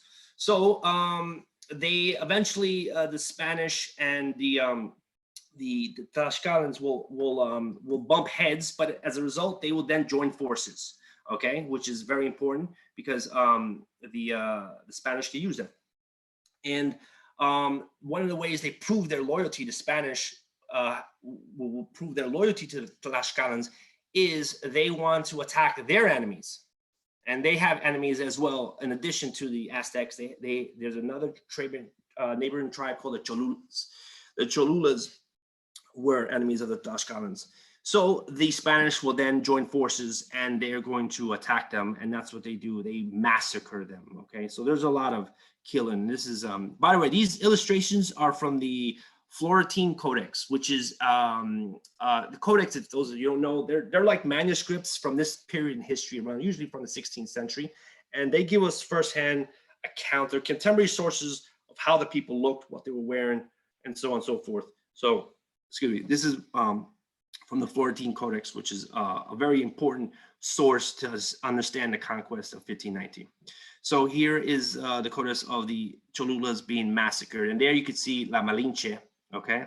She's kind of instigating. She's definitely involved in the Spanish succeeding their enemies or forming alliances like that. She's very instrumental. She's Cotero's lover, but she's also his partner in crime, if you will. So now they eventually make their way to Tenochtitlan. Okay, now the big meeting. They meet in Tenochtitlan, these strangers, and when Montezuma finally meets with him, he brings them a whole series of gifts, presents and stuff like that, food, and you know, he's nervous. He's so curious to see who are these people. Is he a god? Is he not the god? And as time goes, he realizes that no, these strangers, they eat and they sleep and they wear clothes, so they're not exactly spiritual beings as he once thought. And there's one passage right here. Then he said to Montezuma, "We welcome you to your house in Mexico as friends. There is nothing to fear." So again, Cortez being such a master in diplomacy, right? He knows how to connect with people. He knows how to get his way. He knows how to control a situation for his advantage. And that's what they do. So what's the next slide? Okay, so something happens while these people are in Tenochtitlan. Sorry about that. Okay, so okay, so now the Spanish and their allies are in Tenochtitlan and they're establishing themselves. They're getting gold. Cortez is doing well for himself. Back in Cuba, remember Velázquez? He appointed Cortez. He changed his mind. He didn't want him to go, and Cortez went anyway. Cortez not only is having a successful campaign, but he cut Velázquez off as a chain of command. He has nothing to do with him. He doesn't want. He only answers to the King of Spain, Carlos V, himself. Now this does not sit well with Velázquez. So Velázquez decides to send an arresting party to capture and arrest Cortez for doing this illegal expedition. And once Cortez hears about this, and he's in Tenochtitlan, he decides to round up a party of soldiers to go meet this arresting party at the frontier, at the coast. And the person in charge was Panfilo de Narvaez. Remember the guy that he wanted appointed, but he was too busy serving in the Spanish court. Well, he comes back now. He's finished with his work there, and now he comes to the New World, to Cuba, and he's now in charge of this arresting party. So Cortez makes it over to where the Narvaez arrives with his men. Now he either met them on the battlefield, or he confronted them on their campsites the night before. That part I'm not sure, but either way, Cortez is able to convince most of Narvaez's men to join his expedition in returns that they will be rich with treasure and gold and stuff like that. And he's successful in doing that. So whether it happened right on the spot or on the battlefield, a lot of Narvaez's men switch sides and now join forces with Cortez. Okay, and then as a result, Narvaez he loses an eye and he gets captured, and then he becomes a prisoner of the Spanish forces under Cortez. So again, just a prime example how savvy Cortez is. He's able to just make anything to his advantage happen. He's just really good at what he does. This is a guy with no military training, by the way. So he's not a guy you want your daughter dating in college. You know, if he knocks on your door, you don't want to open that door. Cortez is bad news. All right. So now Cortez goes back to Tenochtitlan, and meanwhile, while he was fighting Narvaez's forces that were arresting him, he left somebody else in charge as Captain Alvarado. And they one night the Aztecs were having a ceremony. Okay, they were having some kind of ritual, and Alvarado's not sure what's going on. There might have been a sacrifice. There might have been some kind of ritual. That part's not super clear, but whatever happens, Alvarado is a bloodthirsty conquistador that pretty much cuts arms off and asks questions later type of guy. He's out for blood. This guy has no qualms about killing, cutting, and stuff like that. So he launches an attack on the Aztecs while they were doing some kind of ritual. Just imagine that somebody was having a festival and they just think that, oh, these guys are going to attack, or they're killing people, they're doing sacrifices, so they just attack innocent people that were participating in some kind of festival, and then tons of people get killed. And after this happens, the Mexica and Tenochtitlan had enough of these strangers, these Spanish men, and it has a huge uprising. So now this is when Cortez comes back with his new group, and he realizes, we stirred the pot. Okay, now they hate us. We're not welcome guests anymore, and they're attacking us. So they decide they had to leave Tenochtitlan for a while. Okay, so at night, when they believe everyone's sleeping, they try to leave from one of their causeways. Well, they actually build a man-made bridge with their gold that they looted from the city, but they're discovered. And then the Mexica attacks them, and then some of them alive, a lot of them get killed, a lot of their horses get killed, and a lot of the gold that they were trying to loot falls down to the bottom of the lake. Okay, so this will be known as La Noche Triste for the Spanish. Okay, not necessarily for the Mexica or Tenochtitlan. That was a victory on their part. So that's what happened. So they believe that Cortez and his forces left, and that's that. They don't have to worry about them anymore. The so-called God is not really anything to be concerned about. But that's not the case. Cortez, being that he is who he is, He comes back shortly after, and he, with his shipbuilder Lopez, they build these small ships called brigadines, and they launch a full attack, not just on water, but on land. So they go after they siege Tenochtitlan, and they cut off the supply, kind of like the way they do in medieval castles. And it's a 3-month battle, okay, against the Spanish forces and Tenochtitlan. And in addition to that, there's an outbreak of smallpox that occurs, okay, and you know what that is. That's a disease that can be very deadly if you have no immunity to it. So obviously, one of the Spanish must have had it, and it spreads, and it gets to Tenochtitlan, and it decimates a good portion of their population. So after several months of fighting and the disease, the people of Tenochtitlan have to surrender. Now, at some point, Montezuma was killed because he was pretty much under Spanish control the whole time.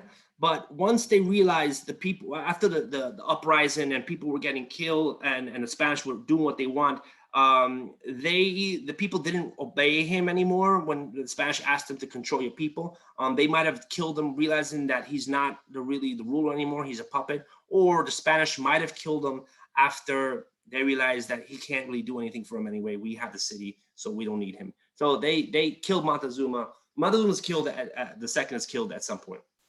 Okay, so after a 3-month siege, eventually the Spanish will defeat the Aztecs, the Mexica, in the city of Tenochtitlan, and they will capture the city. And they humiliate the survivor. They hang the captains and humiliate the other people, and obviously look for the gold and silver, whatever they could loot, because that was their primary focus on there. And this is a very interesting. I have a quick question. Yeah. Do you know how many Aztecs were killed in this war, and how many Spaniards actually came? Great question. No, I don't know how many Aztec accounts were killed in this particular battle. I can't even find out the population of Tenochtitlan at this point. Some people say during the Spanish conquest, which is around 1519, the population would have been anywhere between 250,000 to 400,000. So you see, we're not sure how many people were living there at the time. But again, it's hard to say. I wouldn't say all of them are warriors. So maybe a quarter of them might have been killed. And that's not factoring the disease. The disease could have killed much more. So I wish I could have that anser. The Spanish part, yeah, I'll get to that in a second. I'm glad you brought that up. Sure. No, don't be sorry. Perfect timing. Okay, so what I was gonna say was, yeah, so there's another great book called Conquistador by Michael Woods, who's also a documentary filmmaker from BBC, and he does PBS productions as well. And he refers to this scene, the siege of Tenochtitlan, as the Iliad of the Americas. Those of you that know the Iliad, which I find very fascinating. There's parallels in this, in the sense that, you know, Tenochtitlan could be like the mighty city of Troy, right, with its impregnable walls and stuff like that. And you know, the trickster Odysseus. If you guys remember Odysseus, he's the clever little guy. That could be Hernan Cortez in some ways, you know. But I think Cortez is far worse. I mean, he would outsmart Odysseus any day of the week, and twice on Sunday. But there's also a Trojan horse to this story. There is. You just have to find it. And what do you think? Anybody know what the Trojan horse of this story is? The sickness. That's a good point. That's a good point. Yes, that certainly played a role. Yeah, smallpox definitely played a role. But no, I don't think that is really the Trojan horse. But that's a very, very good guess, Marika. Or you could even say it's the horses themselves. The horses played a very, very important role. They really served a lot of damage, but as well as the smallpox. But either one of those things are not the Trojan horse of this story. The Trojan horse, I believe, is the lack of unification that the Aztecs had amongst their people. Okay, so what I'm saying is, at any given time, the Spanish forces didn't make up more than 2-3% European. In other words, they pretty much had allies all throughout. Okay, this whole entire expedition was nothing more than a campaign for recruitment. Okay, and they knew that the Aztecs had a broken empire, if you will. It was a broken society. So a broken society is a weak society, and they knew this, and they used this to their advantage. So that's really the Trojan horse that brought down the Aztecs. If not for that, the disease or the weapons or the horses could not take on that many people with such a small band of soldiers. So I don't know if you got to this point, and I apologize if I'm interfering, but when he conquered the emperor, what's his name, Montezuma, initially he entered the Salim, and he entered with like 300 soldiers as a guest, right? And then he basically kidnapped them, and then he used them as the he basically used them as a ransom and told everybody in Aztecas, villages, towns, bring as much gold as you can to this emperor so that he can conquer all that stuff. So he basically taxed the emperor, so to speak. So eventually, emperor died of shame. If you can, I mean, he was really depressed and completely finished by the time. Yeah, you could say that. I mean, once he came to the city, they left the wolf in the hen's house. He was in control of everything the whole time, except when they were La Noche Triste, when they were chased out. But yeah, absolutely. He knew that that's where the gold was. He knew that that's where the city was. That's where the treasure was. So absolutely, he definitely. But again, to my point was he could not have done this. He could not make it there if he did not have the backing of all the Aztecs' enemies. That when given a chance to side with a foreign enemy, they wouldn't even think twice. Correct. Yeah. And I also suggest, wouldn't the Trojan horse also be the huge vessels they brought in with their cannons? Sure. Yeah. Yeah. You know, it's subjective. It could be anything. For me, it's the lack of unification. That's what I think really is. Yes, absolutely. They wouldn't be able to build those ships if they were constantly being attacked by the Cholulas, the Tlaxcalans, and the Tabascos. I mean, you know, they had laborers, they had infantrymen, they had tons of soldiers. As I said, only like 2-3% of their armies were European blood. The rest were just Mesoamericans. So yes, those vessels, those ships certainly played a role, but I think the army size of the Mesoamerican played the largest role of all. So that is the end of chapter 2, and then chapter 3 is really short. I call this one "Rise of the Serpent." I like that picture. Thank you. Yeah. And there's a meaning for that. As you might have noticed, I've named each chapter after an animal, right? The hummingbirds, you know, because that's the animal they aspire to be when in the afterlife. And chapter 2, the tall deer, which is what they described to be the animal, what brought the old world into the new world. So this one, I'm going to call this one a serpent. Now, when we think of a snake or a serpent, especially in Western culture, we think of an animal that's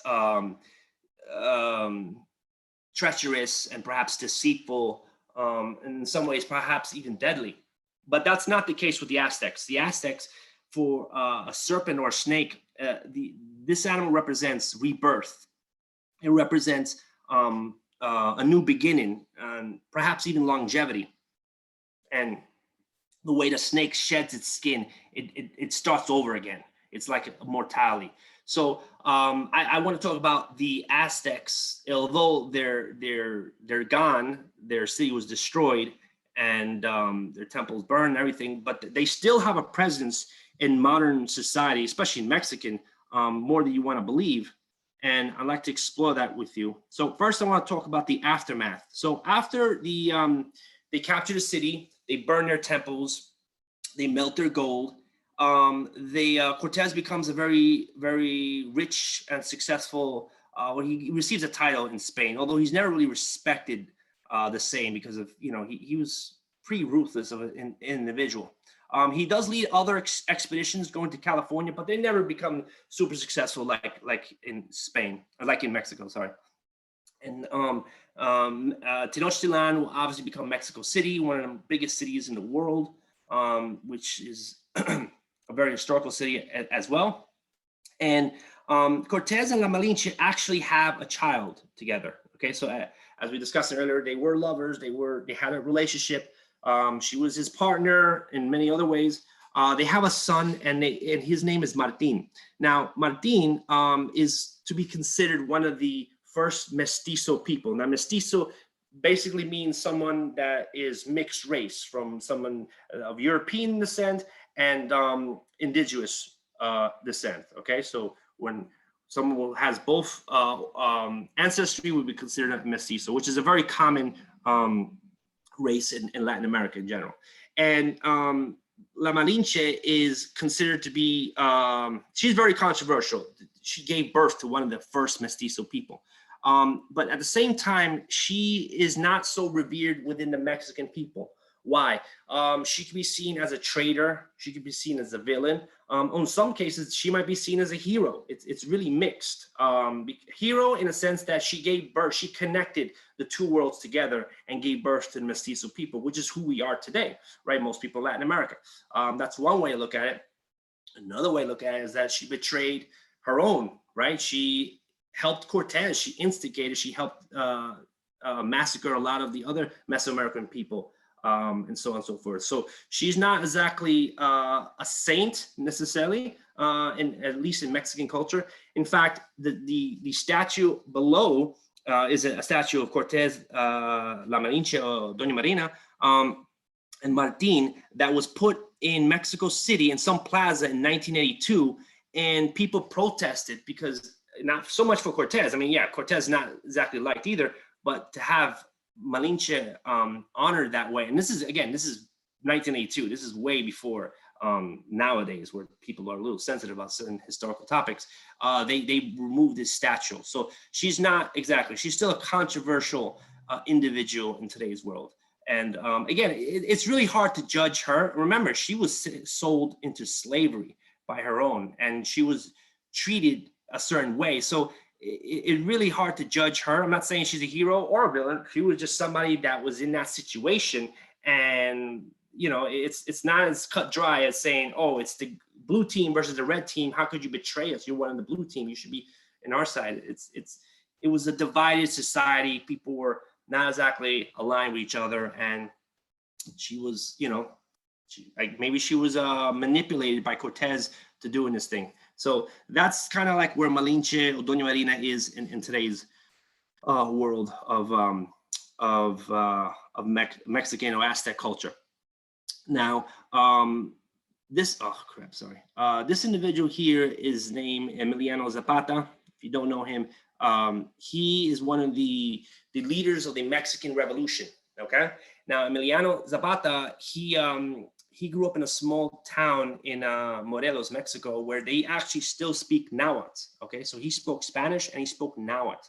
And in the Mexican Revolution it was a lot of pushback. I'm not going to get into the whole conflict, but there was a lot of landowners that were not treating small farmers and people that own land, smaller communities fairly. So there was a lot of corruption and mismanagement, stuff like that. It was just poverty, like a lot of other revolutions that push for change. And Emiliano Zapata is a key leader in the revolution, along with Pancho Villa and a few other individuals. So he is an icon in Mexico today. He is, and again, he spoke the language, so that's kind of a connection to Aztec in some respects. Not sure how many people speak that language today. It does exist, but not to that level. So you mentioned that last summer I met somebody at a pool, and they were of Aztec descent. I had never heard that before. He lives in Canada, and they do have a language. That amazed me. Yeah, yeah, it does exist. I mean, again, it's not a written language. And there's even like languages like Native American here, like Navajo and a few others. They do. I don't know how much longer they'll speak in them if they're not like teaching them. But yeah, was this person older? He'd be in late 30s. He had a little girl. Okay. Yeah.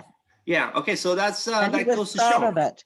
I had never met anybody of Aztec descent, Yeah. but he That- was proud of it. Yeah, as he should be, as he should be. And then as you'll see, as I go on to this chapter, that's a thing. So Frida Kahlo, we all know who she is. She's a very popular, well-known artist from Mexico, though she has some, I think, German heritage as well. But Frida Kahlo, she embraced her Mexican heritage very much, her Mesoamerican heritage very much, and she reflected some of that in her artwork. This painting right here to the left, it's more Mayan than it is Aztec, but nevertheless, it's still something that she regarded as something very important to her and to her art. And the Mayans had this sculpture, which was kind of like a skull that was open and kind of like a nesting. I wish I had an image of it, but anyway, it's kind of like a birth, giving birth type of image. That's what that image is kind of representing. And the image to the right, it looks like a self-portrait of her. And the monkey represents something of Aztecs. The Aztecs actually had those monkeys as pets. That was some of the things that they had. And again, the higher status people would have those. And then the little hummingbird, as you recall, the hummingbird was something important to the Aztec people, especially in the afterlife. So that's some kind of symbolism of showing homage to her heritage.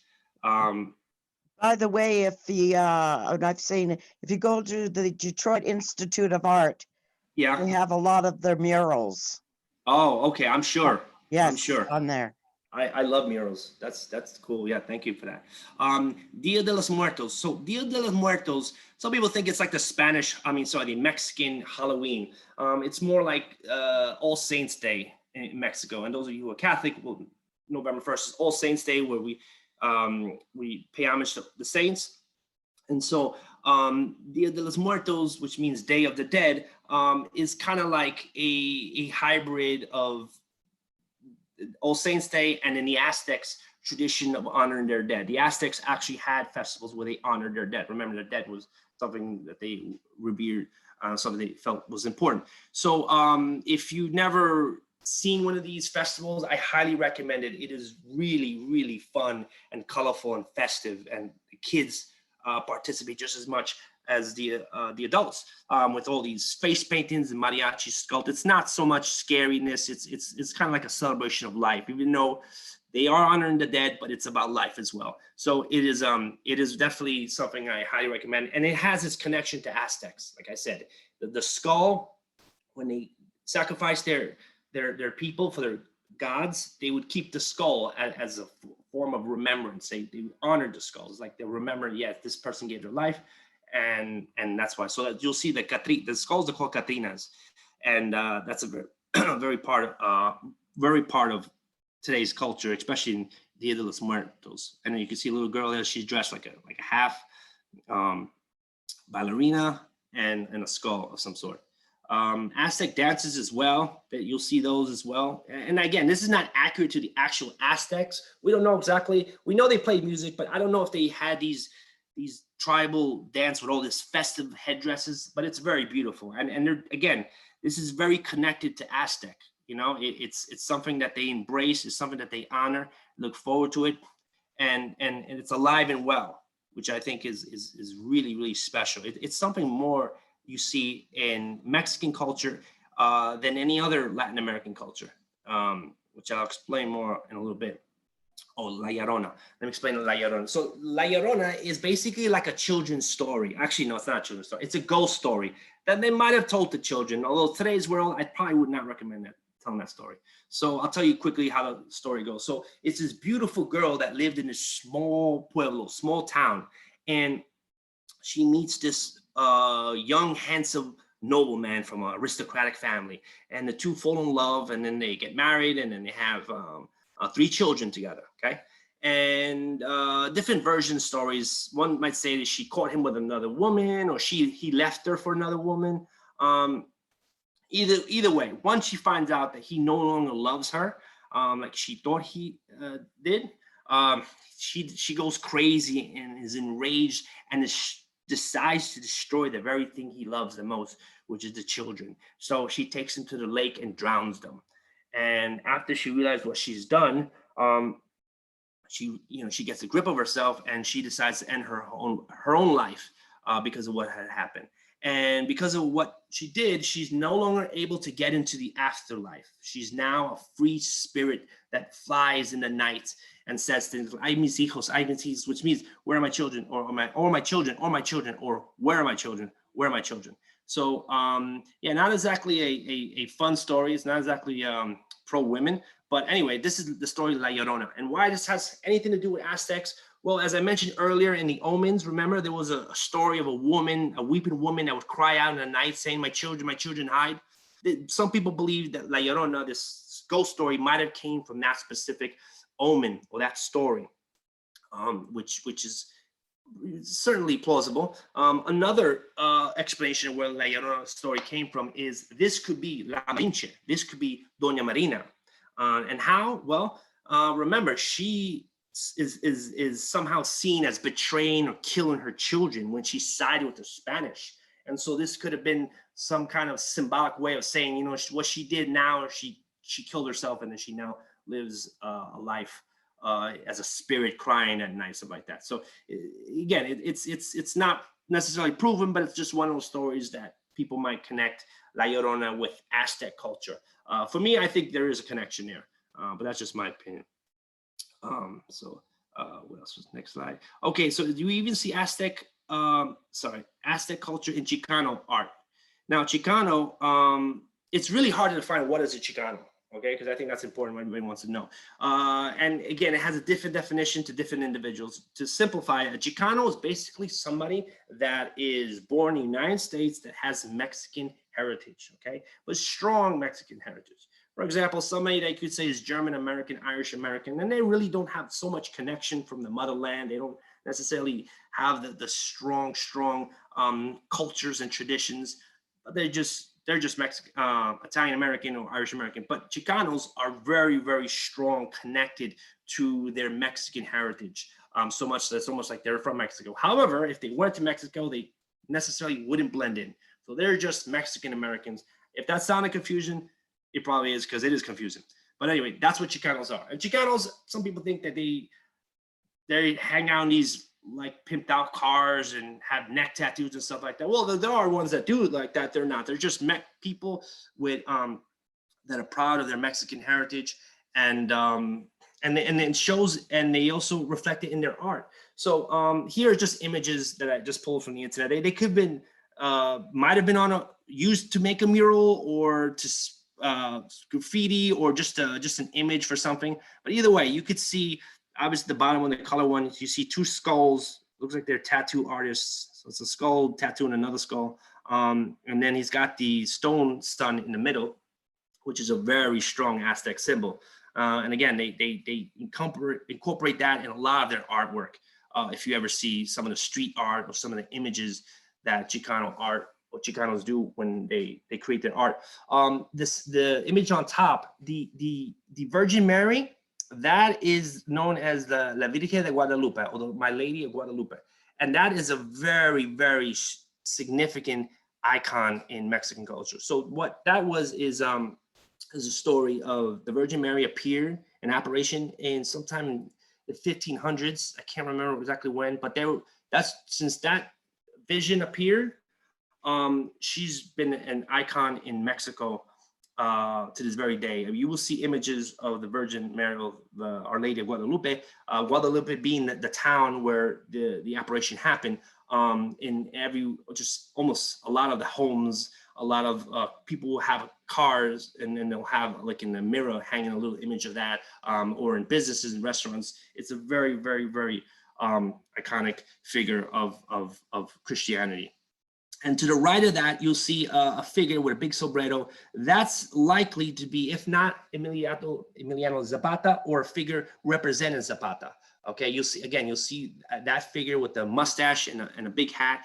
That's representing, Zapata. And then to the left, we have an eagle warrior. Again, that's a strong image, and obviously that's connected to the Aztecs.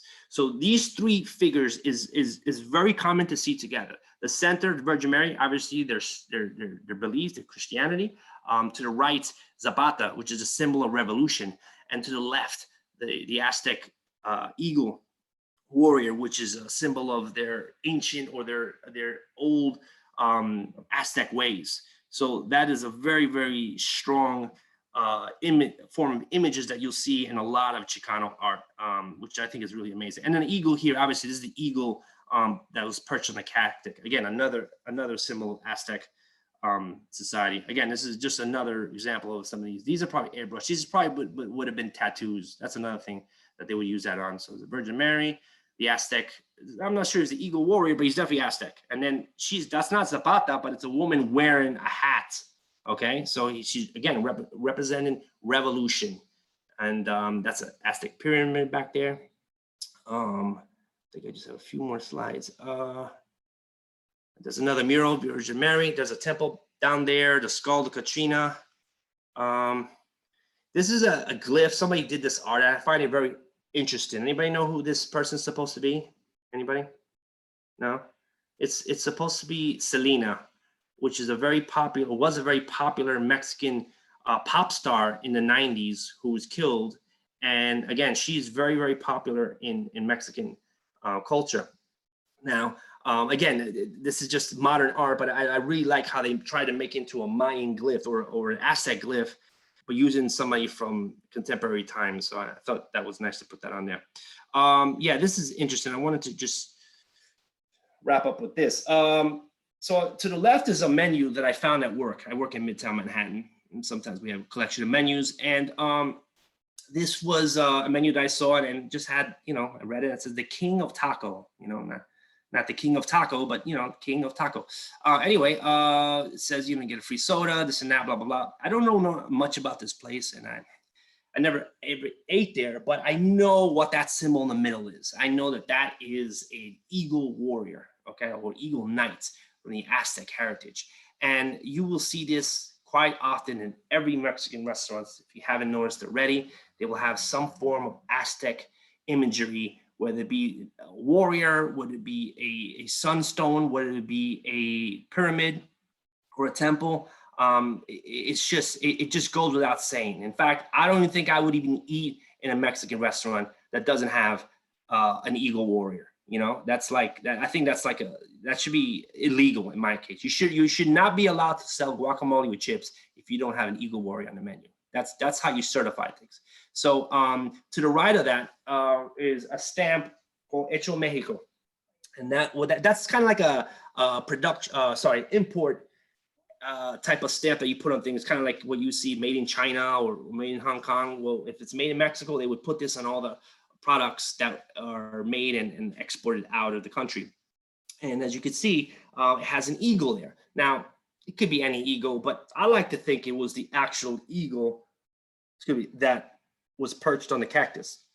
Now, we know eagles are a symbol in many, many, many, many cultures. Many. The United States obviously has an eagle. A lot of ancient societies revered the eagle. So eagle is very, very, very common. But again, we just feel like there's a connection there with Aztec. Now, to the bottom is the official airline of Mexico, Aeromexico. And to the bubble of that is, you could see that is clearly an eagle knight. That's an eagle warrior. I've not been told that, but I'm for certain that is a symbol, or an image of what should be an eagle warrior. So again, that's connecting Aztecs to the modern world of Mexico. It's a strong significance that's embedded in their culture. To be Mexican, to be Aztec is to be proud. They wear it more than any other Latin American culture, in my opinion. You have the Incas in Peru, sure, and you have the Toltecs, you have Mayans, and there's a lot of civilizations, but you don't have the modern society embraces the same way the Mexicans do with the Aztecs. So to me, the Aztecs are alive and well. They're proud of their heritage, and they wear it literally around from their from a little hole-in-the-wall taco place to an official airline in Mexico, both using the Eagle Warrior on their businesses is a clear sign that the Aztecs are alive, alive and well. So conclusion, the Aztecs were not the most powerful or the first civilization, but I think their story is really, really significant. It's hard to compare. I mean, they were a group of nomads that built their city on the lake, okay? And then they forged an empire. They took on one of the most powerful forces at the time. I'm sure they lost, but this was all in a period of 200 years. It's not a very long time if you think about it.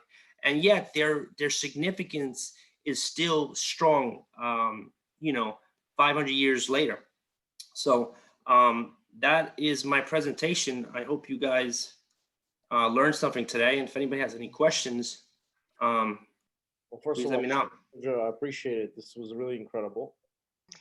Great presentation. We all enjoyed it, and we're opening up for questions. Anybody has any questions? Oh, just one more addition: the 2 World Cups that held in Mexico in 1970 and 1986. The finals were always held in Azteca Stadium in Mexico, and it's one of the most famous stadiums in the world. Is that right? Okay, I know you're a soccer buff in that respect. I did not know that detail. Okay, yeah, no, soccer. I mean, the Mexican team is huge. I mean, yeah, if you live in, I don't live in a Mexican neighborhood, but there are areas where there's Mexican communities here, and yeah, when they win, you know about it. It's something that they embrace. Sergio, here's a skill testing question for you. Sure. What did the Spanish introduce to Europe that everybody loved? What did the Spanish introduce To to drink. Europe that they got from the syphilis. Americas? Syphilis. What did Richard, we were thinking No, the no, same. not to Europe. Me and Richard the Not to same. Europe.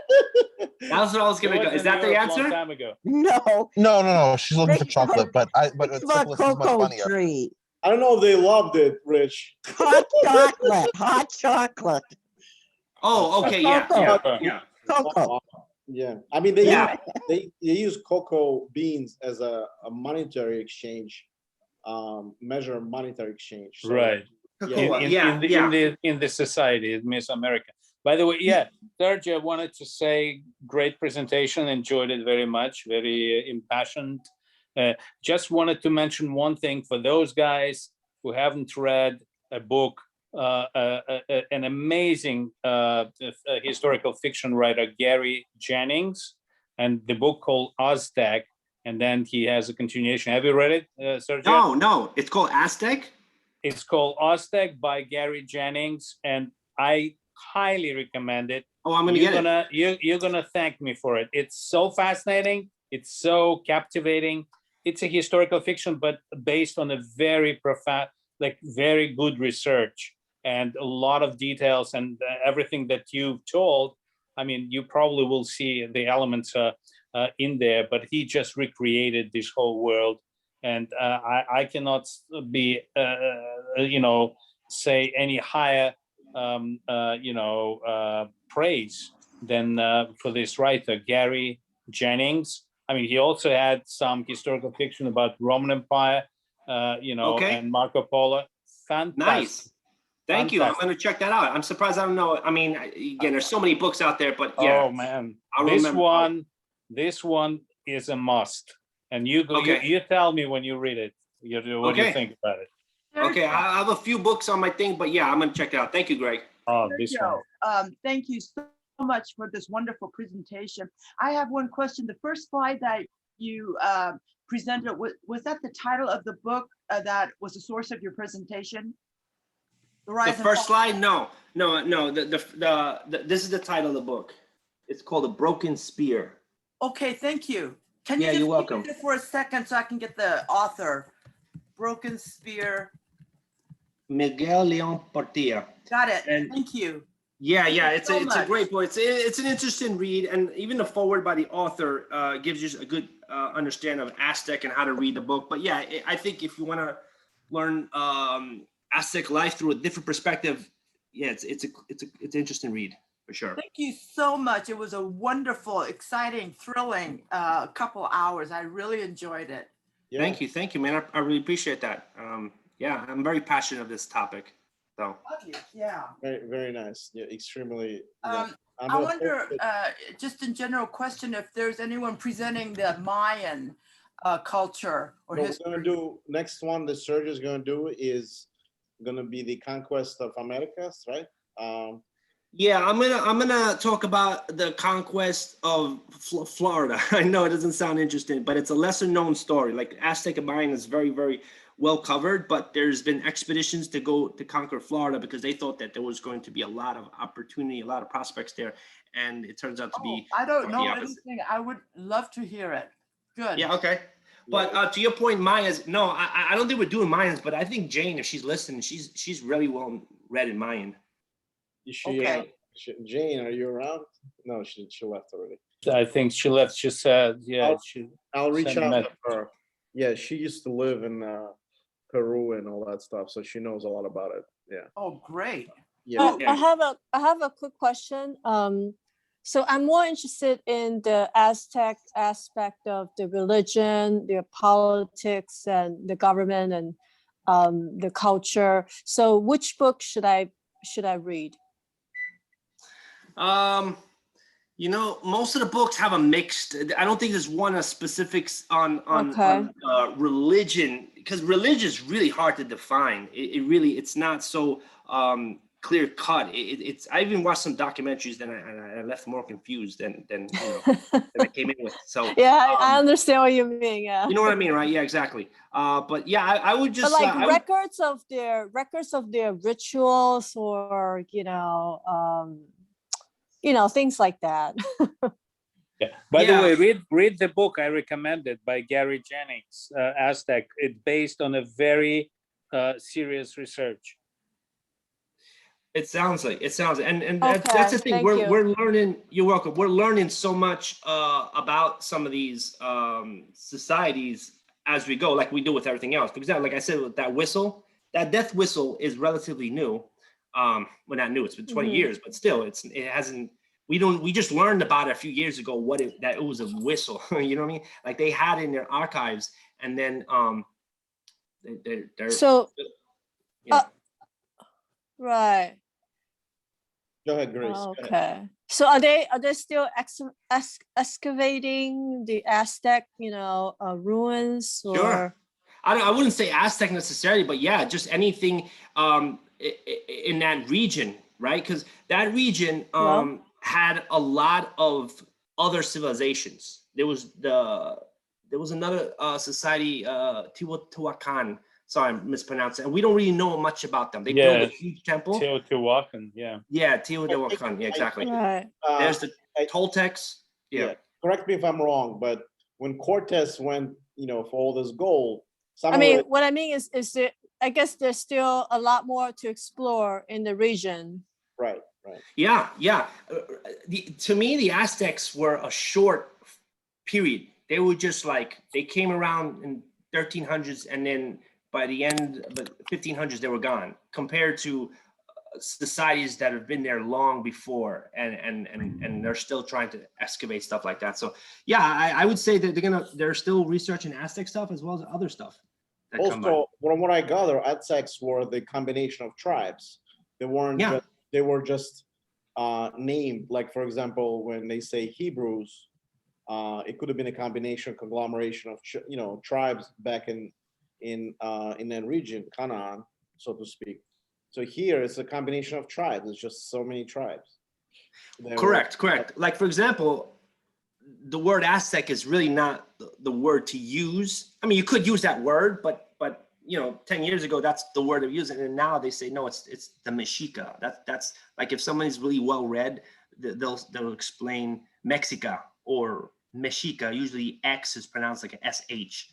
But again, stuff like that's surfacing all the time. So additionally, right? People will call it the Triple Alliance because even though the Mexica rule the Triple Alliance. I'm sorry, say that again, Richard. So it's typically called the Triple Alliance because even though the Mexica were primary, there were other ethnicities that were also part of the empire. Furthermore, you have a number of other indigenous civilizations that were bolted into the empire through conquest.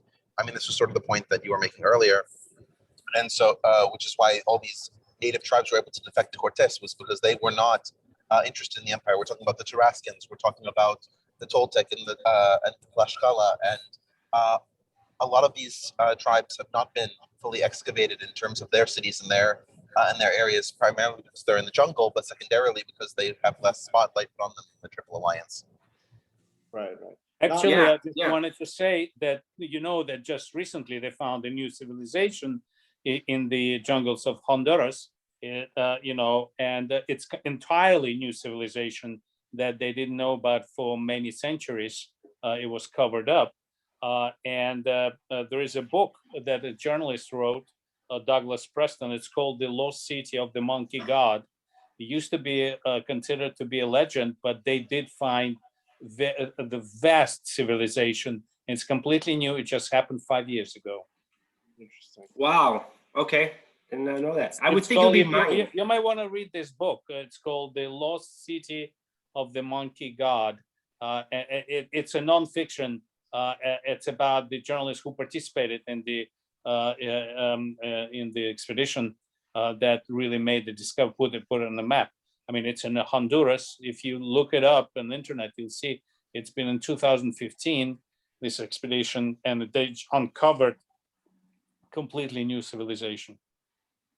Of course, you know, it's American Indians. Very interesting. Cool. So they still that is cool. uncovering a lot of stuff. Yeah, Entirely yeah. new. You Yeah, know, I and very mean- ancient. We're talking about a very ancient that is over 2,000 years old. And it's so hard because they did not have a written language. We really can only go by